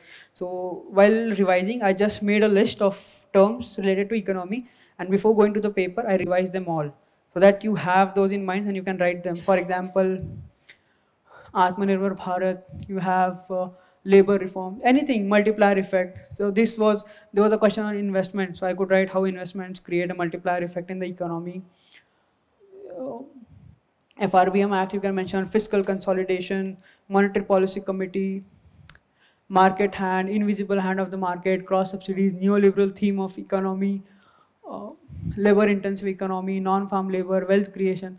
These are some terms related to economy. You can just read them before the exam so that while writing papers, these hit you at the back of your mind and you can create some more points out of it. So this exercise I did this time. I hope it helped me. Yeah, and just before we end this and move on to questions, I just want to talk some philosophical aspect of this exam. This, as you all know, बस पढ़ाई करना and exam देना ये एक aspect हो गया exam का, but that doesn't take us through this exam. इसमें बहुत कुछ है.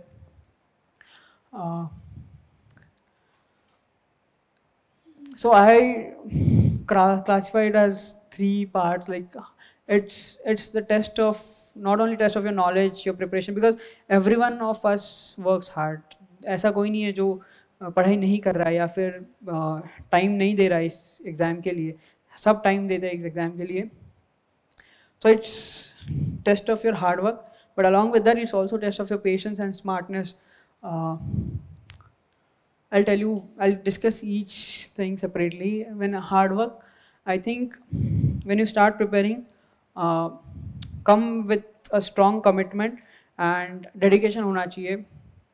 For me, when I came, after engineering, I took a campus placement. I worked with the firm for some few months only. And after that, I resigned and started preparing for this examination. So when I came this, I had switched my career. I was about to switch my career. I had quit the job. So I had no option but to give I had to give fullest whatever I could do, give to the exam. So you should not feel that strain in giving up certain things. For example, before the result, for last 2.5 years, I didn't use social media. I gave up socializing. I've never been out with friends, like not on trips as well. You can meet them, but not for trips and tours. You can completely avoid that. You can give up on social media accounts. That's just waste of time when you are in exam actually. So feel no bad when you give up certain things. The FOMO should not be there, that you're fearing that. Just keep in mind that if you make through this, it will be worth of giving so much efforts in the exam. So when you give your 100% without any doubts, without anything. Keep pushing. Now this exam is like cycles, and you'll face successes in the exam also. You'll face success and failure. So make yourself habitual to it. These ups and downs are going to come, but one thing is keep pushing every day. You'll have to push. There are many tough times in the exam where you'll think that this is not happening or this is not my cup of tea. I'm not able to do that. Mocks में number नहीं आते तब भी ऐसा लगता है कि prelims में mocks में ही number नहीं आ रहे, अभी तो mains बचा है. What will I do? Mains में लिखते हो तो ऐसे होता है, पेपर कंप्लीट नहीं हो रहा है. पेपर आंसर लिखते हो और खुद का आंसर पढ़ते हो तो शर्म आ जाती है कि मैं क्या लिख रहा हूँ, ये आंसर्स में क्या irrelevant चीज़ें लिख रहा हूँ. So, but keep pushing. That's the one thing you can. That's the only thing you can do. Specifically, let's be like very honest. It's the only thing we can do. Keep pushing for the examination every day. Decide some targets and keep pushing it. Targets complete कर लो आप. ऐसा नहीं होना चाहिए कि आपका दिन waste चला जाए. At the end of the day, at least tell yourself that I did not waste this day. I at least read a page. I read 2 pages. I noted some new things in the diary. Something you do. So that at the end of the day, you don't feel like a loser, you don't feel like you are wasting time. And if you have that satisfaction कि I have not wasted this day, I have done something, तो वो next day के लिए आपका motivation बन जाएगा कि कल क्या आज भी कर लूँगा थोड़ा पढ़ रहा हूँ, थोड़ा part पढ़ रहा हूँ. Keep doing that, keep pushing yourself, and that actually helps. And yes, practice, it's very important. Prelims के लिए भी, mains के लिए भी. I think we have spoke a lot on that. Yeah, second thing is patience. There was a beautiful experiment conducted by a professor called Walter Mischel, and the name is Marshmallow Experiment. And in that he proved that people who have the ability to delay gratification, the rate of them succeeding is also high. So develop that ability to delay gratification. In short, आप अगर YouTube use करते हो तो stop watching stupid videos of how prestigious this service is or how people are enjoying this service, or that is all nonsense. That is the one part of it. That is not what you are going to achieve in the exam, और उसके लिए आप नहीं आ रहे हो यहाँ पे, और उसके लिए आ रहे हो तो then that is very temporary. You won't sustain. You won't sustain even in the preparation phase. So stop watching such stupid YouTube videos about how prestigious this service is, how people are enjoying this and all. That is just misguiding you, and you are getting distracted by watching all of that. Avoid yourself and delay that gratification. Don't start building castles ki I'm going to do this after clearing the exam. That when you are in the preparation phase, focus on preparation. Don't think about what you are going to do when you will become an officer, or what answers you are going to give to this person, that person. What are your plans after getting selected? That is all worthless. That doesn't work. That will not help you make through this exam. That is useless basically. Yeah, and this is very important. I also underline this. Uh, in the preparation, you'll always need someone who acts like a mentor to you, because the syllabus is hard, vast, the time required is too much, and it happens in cycles. I myself have seen 6 results in 2 years, like prelims, mains, interview. So that's a repetition, and you'll have to have a strong mentor by yourself जो आपको guide कर सके, आपको बता सके कि yes you are going the right way or you are not going the right way, and not specifically for the exam, for the whole entire preparation phase, because this is the age when we are in building our career. हम उसके लिए आ रहे हैं यहाँ पे, we are actually already losing out on some other things. So a mentor who knows who we are, what we are doing, what we want to achieve, and who honestly guides us, who honestly tells us this is the right thing to do, this is very important. And that mentorship for the exam and also for life in this preparation phase is very important. So find yourself a good mentor, and if you're not that fortunate, then make your mind a good mentor. Like a strong mind can always be with you when things are not with you. When things go against you, a strong mind can help you sustain them. There's a famous book called Paradise Lost by Milton, and where he says that a mind can make heaven out of hell and hell out of heaven. So basically, if you are strong within, then there would be pressure from your peers. Now I'm an engineer. I've seen my friends joining B schools, taking jobs, going abroad, getting degrees in, getting masters, starting PhDs, and I was busy studying for the exam, of which I did not know the result. So a strong mind will help you sustain all of that. There's peer pressure. There's some. I was fortunate. I had no pressure from my family, but some may have it. Some may have pressures from. There are various sources. So if you are strong within, you can stand up to all of them. But if you become weak, then it becomes very difficult. Then you can't even focus on the exam and leave the rest.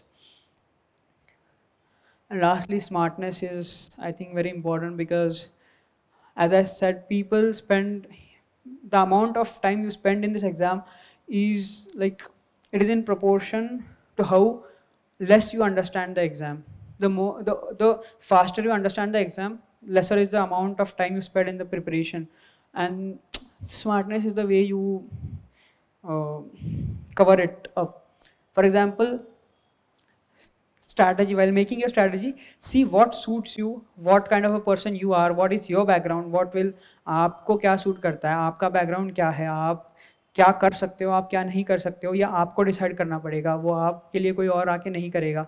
For example, अगर मैं सुनता सबकी कि newspaper is necessary, आपको 1-2 घंटा newspaper पढ़ना है दिन में, I would have ended up wasting 2 hours a day for last 2.5 years. I referred to a person जिसने कहा कि मैंने न्यूज़पेपर नहीं पढ़ा है, still I got selected. I saw that many things, I relate to that person. मैंने भी decide किया कि मैं भी नहीं पढ़ूंगा. I won't read the newspapers, and I saved a lot of time, because मुझे इंटरेस्ट भी नहीं था, मेरा टाइम भी ज़्यादा था, कुछ फ्रूटफुल निकल के नहीं आता था. So this is how I made my strategy more personalized to me. जो आर्टिफिशियल इंटेलिजेंस करता है वो आपको ह्यूमन इंटेलिजेंस के साथ करना है बेसिकली. आपको जो सूट करता है आपको खुद के लिए डिवाइस करना है वो. एंड रेलेवेंट चीज़, जो रेलेवेंट है एग्ज़ाम के लिए, वो पढ़िए. स्मार्टनेस उसी से आएगा. आप एग्ज़ाम आपसे कुछ और एक्सपेक्ट कर रहा है, कमीशन आपसे कुछ और एक्सपेक्ट कर रहा है, तो और आप अगर वो फुलफिल नहीं कर सक रहे हो, तो then you are at fault, not the commission. So be very relevant to the syllabus, to the topics being asked, to the previous year questions, to the content you read, to the uh, notes that you have. That will help you uh, succeed in this examination. So yes, this is from my side, and I would be happy to take any questions you have. What is this? Okay, I said this was the amount of answer writing I did. This is, I don't want to boast, but yes, you need to put hard work, and this is how you can make plans for the day. Like this is before the mains examination, 13 Jan, yes, the week between mains and optional paper. You can do that. It's all up to you. Yeah, last thing from my side, the game is not over till it's over. And this you will need in each cycle of the exam. If you clear the prelims, the game is still on. If you clear the mains, the game is still on. If you clear the, if you come into the list, the game is still on until you get what service you want. And if you're not clear prelims, the game is still on. If you're not clear mains, the game is still on. So the game is always on till it's on. So yeah, be hopeful, be faithful, and yes, I wish you all the best. And I would happy to take any questions that you have. Thank you.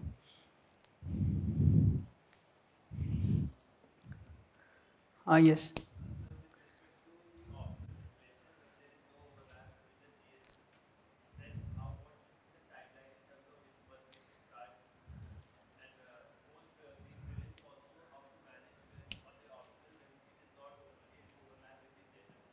Right, right, right.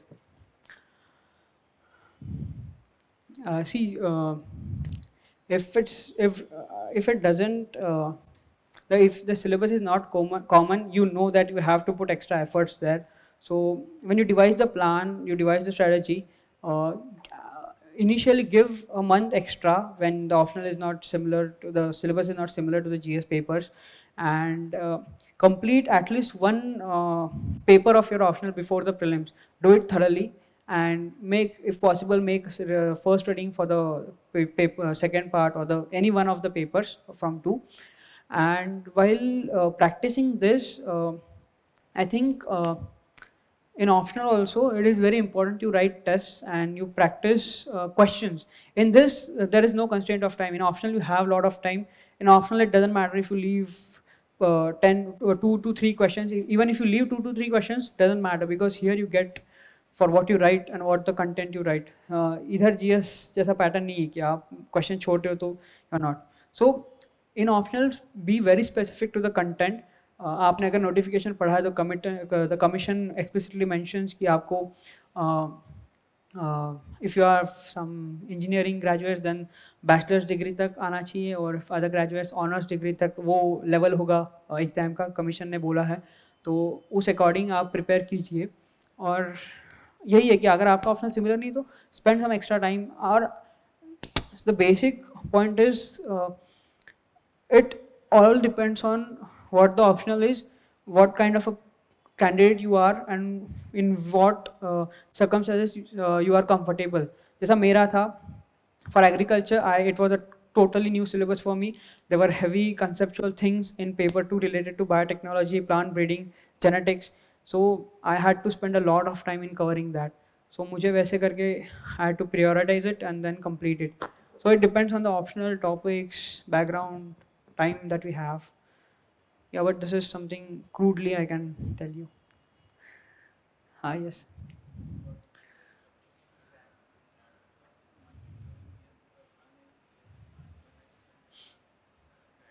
CSAT ना तो कुछ नहीं, आप एक तो CSAT का आप एक काम कीजिए. There are hundreds of videos YouTube पे CSAT के related, जहाँ पे वो आपको ट्रिक्स बता रहे हैं, आपको एक थीम बता रहे हैं. सपोज थीम्स भी उसकी फिक्स्ड है. CSAT में अगर आप देखो ना 3-4 साल के पेपर्स, एक तो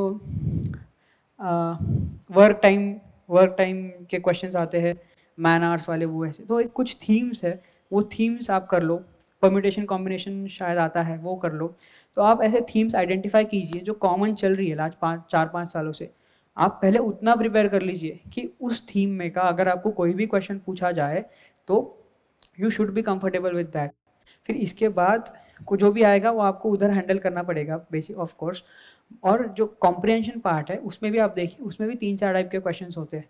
तो उसमें आप देखिए कि आप कहीं पे होता है कि what does the author is trying to say in this particular this, या फिर what according to you is the best crux of the comprehension. तो ऐसे अलग अलग टाइप के क्वेश्चंस उसमें भी आते हैं. तो सी in what questions you are comfortable with. Basically आपको टाइम स्पेंड करना है इसके साथ. आप पेपर उठाइए, 4-5 साल के पेपर पढ़िए, एनालाइज कीजिए और क्वेश्चन वाइज क्वेश्चन देखिए कि कॉम्प्रहेंशन का I am talking about. Mathematics का तो आपको प्रैक्टिस करना पड़ेगा, प्रैक्टिस से आ भी जाएगा. आप अगर रोज़ 20 मिनट्स भी दे सकते हो, रोज़ 1-2-3 क्वेश्चन सॉल्व कर सकते हो यूट्यूब पे देख के. वो आपसे सॉल्व करवा के लेते हैं. इतने अच्छे वीडियोस हैं यूट्यूब पे काफ़ी सारे कि वो आपको ट्रिक भी बताएंगे, आपको एक क्वेश्चन को 2-3 तरीक़ों से सॉल्व करने का दिखाएंगे. आपको जो ईजी लगे आप वो फॉलो कीजिए. तो बेसिकली ये थोड़ा सर्च कीजिए, थोड़ा ये कीजिए, हो जाएगा. Book, I never red any book for CSAT. मैं बोल रहा हूँ ना आपको, आप यूट्यूब वीडियोस देखिए, उस पर आपको सब मिल जाएगा. आपको बुक की नहीं पड़ेगी, नीड नहीं पड़ेगा. If you do that. या what is difference between? Right. See, suppose there's a question related to modern history. You cannot write a way forward to that question.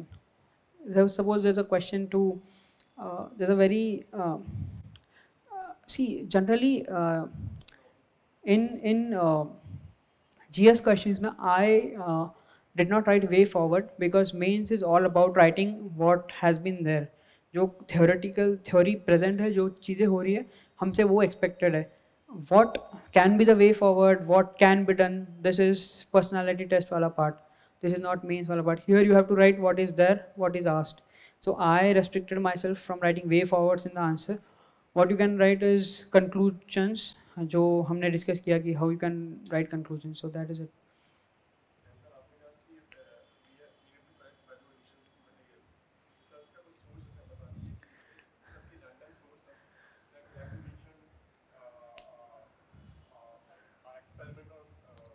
Right. Actually ये सब मैंने in the course of preparation I have accumulated all of this.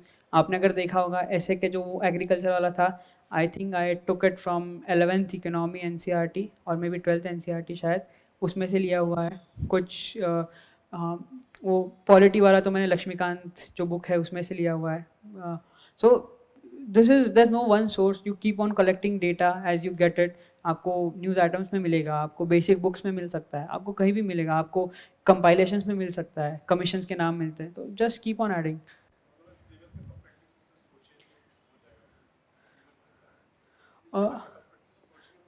Right. And what ever you study for the syllabus उसी में से निकलता है ये सब.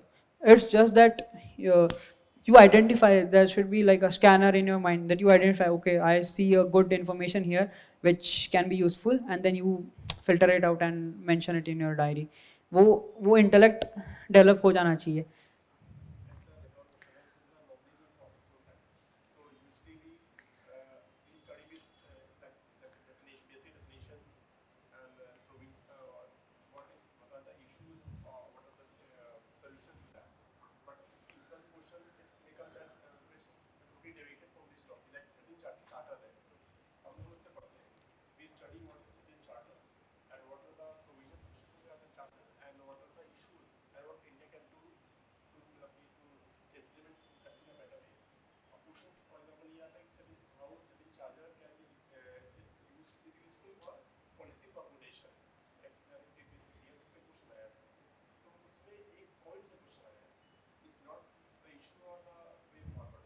Right.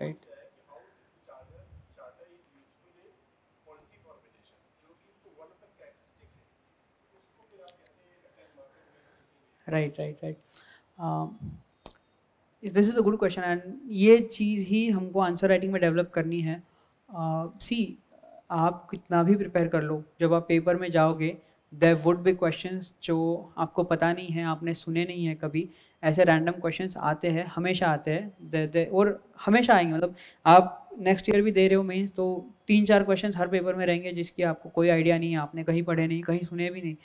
तो ऐसे क्वेश्चंस का, see these questions would be equally difficult to every one of this. Let's go point by point. सबके लिए उतना ही डिफिकल्ट होने वाला है. Now you have certain knowledge, basic knowledge about that particular topic. What you have to do is use that knowledge and make it relevant to the answer to the question that is being asked. Now, as you said, the question was how it can be useful. So how it can be useful. So you already know what are the benefits of citizen charter. So just change the tense of the that if this is the this could be done, citizens could be aware, citizens would know their rights more in a better way. They would demand for their rights, whatever the benefits are there. It would make the public servants accountable for the services they are expected to deliver to the citizens. Now these are all the benefits, but you just change the language of your answer and make it more relevant to the question. This is how you do it. And in the exam everyone is going to do the same thing. वहाँ पे कोई ऐसा question पढ़ के नहीं आएगा कि इसका बेनिफिट मतलब the specific question which you are talking about ऐसा कोई पढ़ के नहीं आना. सब लोग बेसिक पढ़ के ही जाएंगे. The only skill you have to develop is how you use that basics in writing answers to the question that you do not no.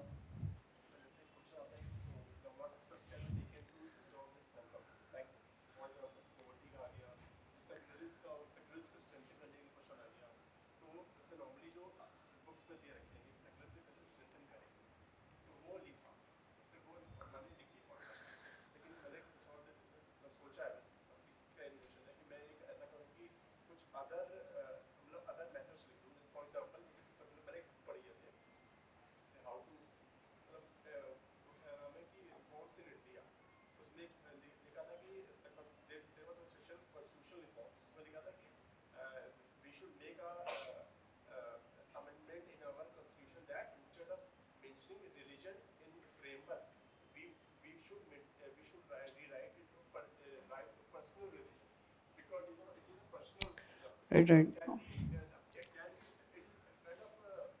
No, I'm getting your question. I'll tell you. Firstly ना आपको mains में ऐसा question कभी दिखेगा नहीं कि what can be done, what is your opinion on this. आप last 4-5 साल के पेपर यूपीएससी मेंस के उठा के देख लो. The commission is not asking what is your opinion about this. The commission सीधा पूछेगा what is India's concept of secularism या फिर what is this, what can be done. तो पूछेगा ही नहीं, वो पूछ ही नहीं सकता. दैट दो क्वेश्चन आता ही नहीं वहाँ. मैंने जैसा कहा आपका ओपिनियन मैटर करेगा पर्सनालिटी टेस्ट में. आपको जो भी इनोवेटिव दिखाना है, आपका जो सिलेबस से जो मेन इससे अलग है वो सब पर्सनालिटी टेस्ट में काम आएगा. मेंस में वो पूछा ही नहीं जाता मेंस में, उसके नंबर मिलते भी नहीं है. Anyone can write any things in the mains paper. That is not rewarding. Yeah, you have to mention commissions, you have to mention acts, you have to mention constitution, whatever is there in the legal public domain. आपको वही expected है आपसे. Yeah.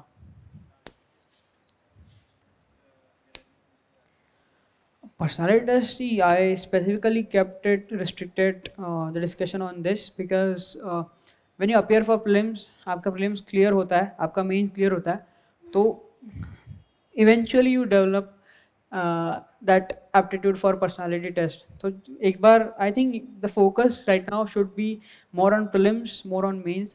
Once you do that, that is not very difficult task to do, and therefore I have purposely kept that out of this discussion. So personality test में once you clear mains आपको सब idea पता चलता है. There are hundreds of videos on YouTube क्या होता है क्या नहीं होता है. टॉपर्स के mock videos होते हैं, ये सब बहुत है material. So अभी I think you should focus more on prelims, mains. Eventually you will get an idea उसका क्या है. And वो अभी सोच के that's not going to help you in any way. This is my personal opinion. You should not think about it. आपके सामने अभी जितना है उसी को एक एक स्टेज में क्लियर करते रहिए. Eventually you will have that understanding also कि क्या होना चाहिए क्या करना चाहिए. That वो डेवलप हो जाता है एग्ज़ाम के साथ. Any other thing? Yes.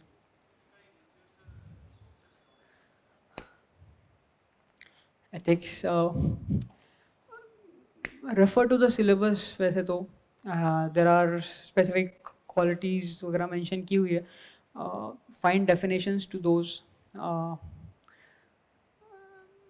Ethics is fully based on your own notes, जैसे मैंने दिखाया आपको, I did a lot of work on ethics. I actually couldn't upload other photo जहाँ मैंने कोड्स के कंपाइलेशन लिखे थे, एग्जाम्पल्स लिखे थे, थोड़ा मैसी था इसलिए आई कुडंट अपलोड.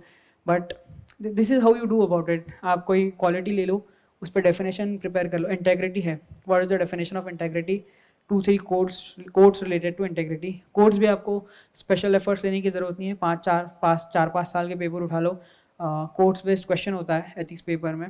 इंटेग्रिटी पे एक क्वेश्चन होता ही है, आपको 4-5 कोड्स ऐसे ही मिल जाएंगे. No need to do extra effort for that also. So examples, आप एक तो खुद फाइंड कीजिए एग्जाम्पल्स, या फिर ऑलरेडी आपके लिए जिन्होंने एग्ज़ाम क्लियर कर रखी है उन्होंने अपने चैनल्स बनाए हैं, अपने नोट्स अपलोड किए हैं, ऐसे किसी का नोट्स उठा के ले लीजिए, आपको रेडीमेड सब भी मिल जाएगा उसमें, तो कंपाइलेशन नोट्स एग्जाम्पल सब मिल जाएगा. सो वो कर लीजिए और प्रैक्टिस कीजिए. Ethics is most important thing is practice, because GS 1, 2, 3 में you know the content, you know the points, you just right the points. Ethics में ऐसे नहीं होता. एथिक्स में क्वेश्चंस आर ओपन एंडेड, जहाँ पे क्या स्टार्ट करे वो ही नहीं समझता. तो that's how I develop that acronym SIDBI का, so you get more dimensions. So वही है, प्रैक्टिस कीजिए. Ethics is more about practice. ना आप अभी जितना नॉलेज है आपके पास उसके साथ भी एथिक्स का पेपर लिख सकते हो. जस्ट आपको उसको एनरिच करना है by adding more terminologies related to ethics, ethical jargons as you call it. And syllabus में जो टर्म्स है उसका भी यूज़ कीजिए. सिलेबस में mention terms like probability in governance, integrity, aptitude है, एटीट्यूड है, एम्पैथी है, ऐसे जो भी वर्ड्स है उसमें वो भी हो सके तो आंसर्स में लिखने का ट्राई करना चाहिए. दैट इज़ वैसे ही हो जाता है एथिक्स.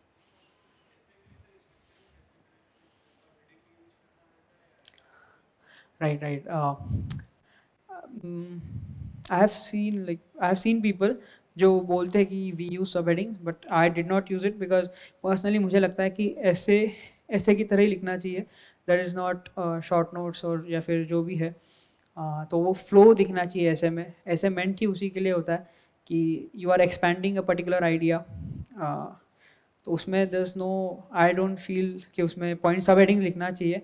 ऑल्दो किसी ने स्टार्ट किया है तो people follow it, that must be helpful also, I don't know it. But there should be a flow. And commission specifically mentions कि हम कैंडिडेट का फ्लो देखना चाहते हैं, कैंडिडेट का कोहेरेंस देखना चाहते हैं, the clarity in expressing the idea वो देखना चाहते हैं. तो वो ऐसे का एक फ्लो दिखना चाहिए बेसिकली. द ऐसे the idea should flow in the ऐसे. आप एक बार लिख रहे हो तो आप पूरा ऐसे पढ़ोगे तो आपको ब्रेक नहीं लगना चाहिए. सब हेडिंग डालने से ब्रेक आ जाता है. आप सब हेडिंग डालोगे क्या, वही पेस्टल अप्रोच शायद, या फिर एंशियंट वाला, मिडाइवल वाला, ऐसा कुछ करोगे तो दैट ब्रेक्स योर ऐसे. ऐसे शुड फ्लो कि आपने कब स्टार्ट किया पॉइंट, कब आप इवेंचुअली दूसरे पॉइंट को टच कर रहे हो, फिर उसका एग्जांपल ले रहे हो, फिर तीसरे पॉइंट पे टच कर रहे हो. That should occur very smoothly. तो that is what I feel. और ऐसे ही होना चाहिए. तो दैट इज सब हेडिंग का मतलब you can restrict. This is my suggestion. Yes.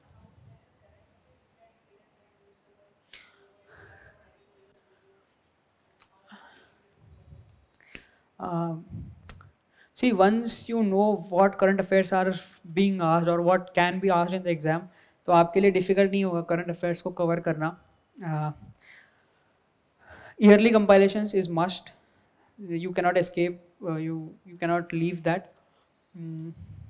उसमें भी economy, environment के जो ईयरली कंपाइलेशन है दे आर मस्ट, वो करना ही चाहिए. बिकॉज इनमें से करंट अफेयर्स के काफ़ी क्वेश्चन इन दो चीज़ों में से आते हैं, एनवायरनमेंट और economy. So don't miss on that. Newspapers में I personally did not feel anything useful. उसमें सब अपने ओपिनियंस लिखते हैं. कोई स्कीम आ रही है, कोई एक्ट आ रहा है, कोई गवर्नमेंट एक्शन आ रहा है, तो people tend to write their own opinions on it. उसमें I did not find it useful because so you just know what the thing is. आपको कहीं से भी मिल जाएगा. आप कोई कंपाइलेशन पढ़ रहे हो, कोई एक्ट आ रहा है नया, तो आपको वो एक्ट के प्रोविजंस, फैक्ट्स के बारे में उतना ही देखना है. आपको ये नहीं देखना कि वो एक्ट यूज़फुल हो रहा है नहीं हो रहा है. वो सबका अपना ओपिनियन होता है उस पर. So that is wastage of time. Prepare. और एग्ज़ाम वो पूछता नहीं है तुमसे कि ये एक्ट अच्छा है या बुरा है, ये नहीं पूछ रहा है exam.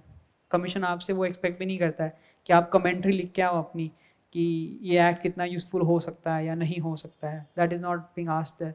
You just need to know the provisions and fact जो आप किसी भी कंपाइलेशन से आपको मिल जाएगा, and that is only that is required basically. तो वो हिसाब से you can cover current affairs. और एक बार once you get the idea कि what can be asked and what cannot be asked, then filtering it becomes very easy for you. Yeah.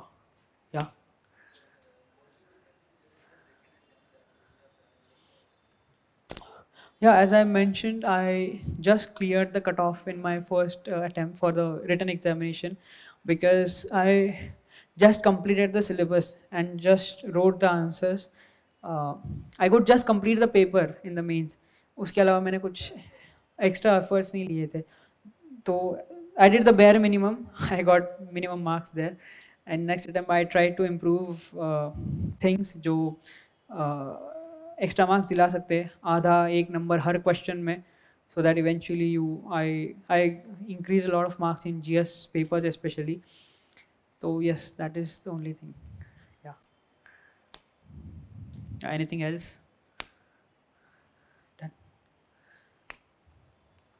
Cool. Yes.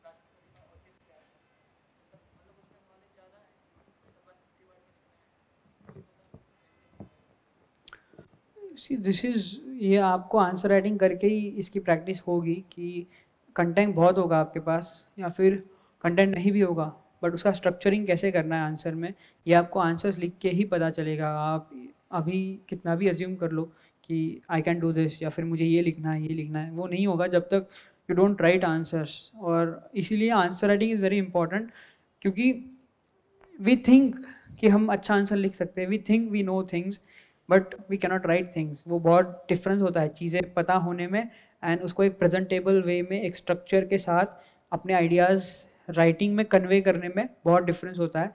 और number उसी के मिलते हैं कि आपने कितने अच्छे से प्रेजेंट किया है आपके आंसर को, उसके अलावा आपको किसी और बात के कुछ नंबर्स नहीं मिलते. सो इट इज़ इम्पॉर्टेंट कि जब आप प्रैक्टिस करते हो तो आप उसी वे में प्रैक्टिस करो, आप टाइम का कंस्ट्रेंट लगा के प्रैक्टिस करो. और होता है जनरली जब आप स्टार्ट करते हो answer writing, you and up writing big sentences. एक पॉइंट कन्वे करने के लिए, एक पॉइंट लिखने के लिए आप एक एक पैराग्राफ लिख देते हो, फिर पता चलता है पॉइंट तो एक ही था, एक्स्ट्रा एडजेक्टिव्स एडवर्ब्स ये डाल के आपने पूरा एक पैराग्राफ लिख दिया उस पर. सो प्रैक्टिस के साथ इसे छोटा मतलब इसे कट शॉर्ट करना सीखे. आपकी जो आइडिया है उसे मिनिमम वर्ड्स में, एक लाइन एक सेंटेंस में कन्वे करने की प्रैक्टिस कीजिए. यही करना है आपको आंसर राइटिंग में, यही बेसिक्स है आंसर राइटिंग का, यही सीखना है आंसर राइटिंग में. आंसर राइटिंग इज़ ये नहीं होता कि आपने कुछ टॉपिक पढ़ा है, आपको उसका आंसर आता है और आप लिख के देख रहे हो उधर. That doesn't work. एग्जाम में भी जो क्वेश्चन आएगा वो आपने कभी पढ़ा नहीं है पहले. आई कैन गारंटी कि 20 क्वेश्चन में से 10 आपने सुने होंगे, बट 10 लिखे होंगे वो भी मैं गारंटी नहीं दे सकता. वहाँ जाके आपको खुद से ही स्ट्रक्चर्स बनाने, खुद से ही लिखना है सब. तो जब आंसर राइटिंग प्रैक्टिस करो ना, तब इसी की प्रैक्टिस करनी चाहिए कि मेरे पास जो कंटेंट है उसको मैं कैसे कन्वे कर सकता हूँ, उसको क्वेश्चन से रिलेवेंट कैसे बना सकता हूँ मैं. और इवेंचुअली वही कि इंट्रोडक्शन, बॉडी, कंक्लूजन जो फॉर्मेट सब यूज़ करते हैं उसमें कैसे उसको नॉलेज को मोल्ड करके एक प्रेजेंटेबल आंसर बना सकता हूँ, इसी की प्रैक्टिस करनी चाहिए. और ये प्रैक्टिस के साथ ही होगा. आप कितना भी सोच लो ना मैं अच्छा आंसर लिखता हूँ, that won't happen unless you right answers. Yeah, so that is important. Yes. Yes. Sources. See, so I have not read NCERTs at all, but for economy, I recommend कि आप 11th और 12th का macro economic और उसके भी पहले 4 chapter, बाकी they are not useful. Banking related, national accounting and budget, 3-4 chapters है शायद स्टार्ट के, वो मैक्रो इकोनॉमिक्स के हैं, वो आप पढ़ सकते हो 12th NCERT से. 11th NCERT इज़ जस्ट एक रीड करना है, उसमें कुछ है नहीं. But other than that, rely on current affairs in the economy, because आप जब भी current affairs पढ़ते हो तो they already link it to the static part, जैसे inflation का चल रहा है कुछ, या फिर interest rate and inflation, या फिर bond yield, bond ये वो सब, so they already related to the static part. So read economics के first clear your basics and then read current affairs thoroughly economy के लिए. Other than that, for international relations, I have, okay, I'll write the recommendation. First is, there's a good YouTube channel by Amit Sen Gupta. He presents his analysis on international relations, जो भी अभी चल रहा है current affairs में, in a very detailed way, with facts, of course. So you just see, because current international relations में जो trend चल रहा है ना, they're not asking you the facts. वहाँ पे ऐसे नहीं पूछ रहा है कि okay, tell me what is India doing for Bangladesh. That is not being asked. वहाँ पे theme पूछी जा रही है कि what is the theme going between the relations between India and the United States, or how is India trying to balance its relations with India, with United States and Russia. तो core मतलब theme, जो basic theme है international relations में, वो पूछी जा रही है. एक fact उठा के या फिर एक event उठा के नहीं पूछा जा रहा. For that you need clarity कि scene चल क्या रहा है सब जगह. For that this is a good channel analysis के लिए. And there's also a good series called Gravitas and Gravitas Plus. It's on YouTube. There's a channel called Vion. तो उस पे ये सीरीज आती है Gravitas and Gravitas Plus. So इनका भी international relations को लेके काफ़ी अच्छा content होता है. I benefited from it. In fact, I'll tell you one example. Once in this event, there was the lady was trying to explain relations in the Indo-Pacific, and she used a quote of Alfred Mahan. And I found that quote interesting, and as usual, I wrote it in the diary. And there was a question related to AUKUS last year, and I actually quoted that quote of Alfred Mahan in that question. And later on, I realized the PSR option वाले भी उनका पढ़ते हैं quote, and so it must have sent a very good impression to the examiner. So this is how you prepare for international relations also. These are good channels basically, and इससे you can complement, you can add compilations to this. Basic अगर कुछ है, और current themes से पूछा जाता है काफ़ी बार international relations. जैसे इस बार I was expecting कि Central Asia पे पूछे, because all the heads of 5 Central Asian countries, they were expected to be in India for Republic Day. Eventually they didn't come, but तो हो सकता है मेंस था जनवरी फर्स्ट सेकेंड वीक में, तो पूछा जा सकता था. So this is how you prepare. Have some idea कि क्या पूछ सकते हैं क्या नहीं, and have some brief idea. So you can prepare that way. Yeah. Any other questions? What about?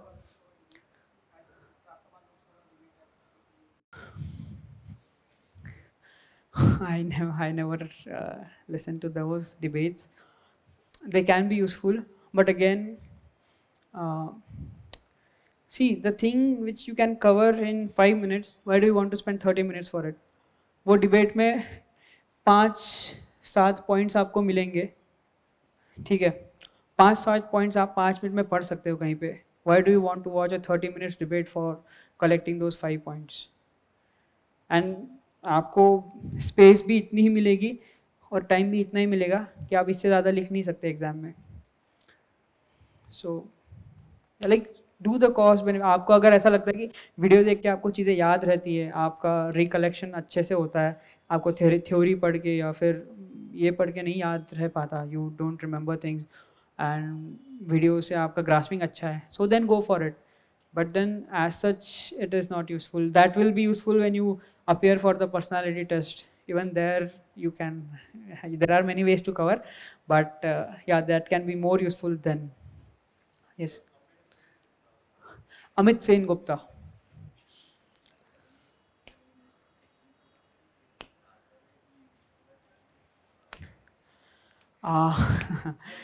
Elimination techniques in prelims.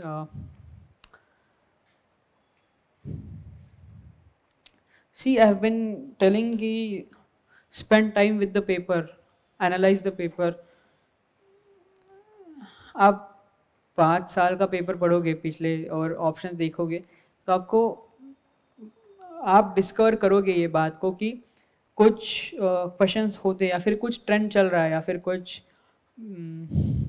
Technique I don't want to call it technique but कुछ similar pattern चल रहा है questions में so you can use that but anyways वो there is always a risk आप कितना risk लेना चाहते हो but better is you do good with your basic books, basic knowledge, because questions are direct from such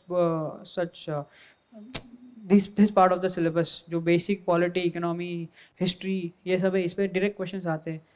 So that should be the last resort to.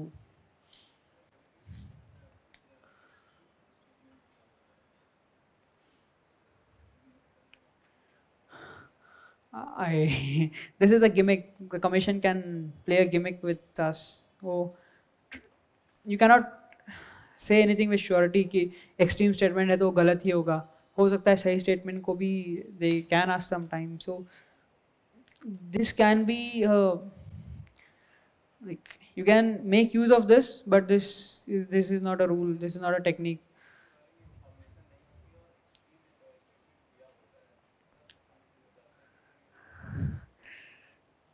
Yeah, I think वो आप सीखोगे आप जब खुद देखोगे पेपर्स को तो आप सीखोगे और आपको लगता है कि ये गलत हो सकता है then go for it this is मतलब आई कैनॉट एडवाइस कि ये हो सकता है नहीं हो सकता है that is up to us क्या ये these are all empirical things these are all personal assessments कि क्या सही होगा क्या गलत होगा so it's for us to decide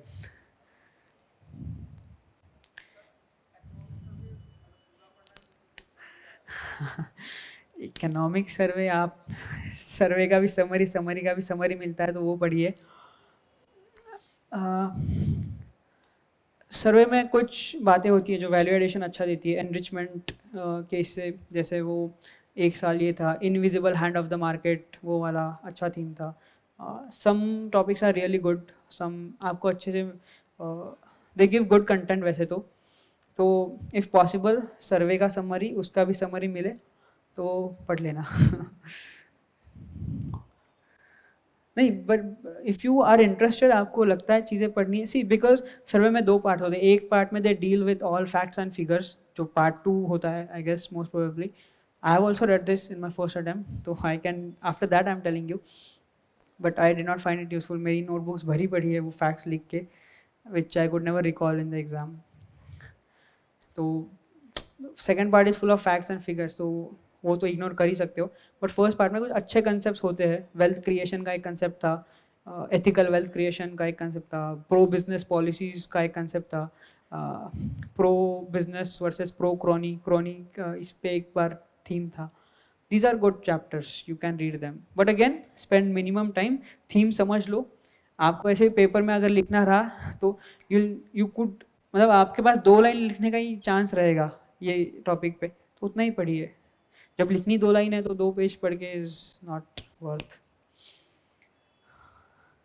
anything else prelims means test done okay thank you so much and all the best to all of you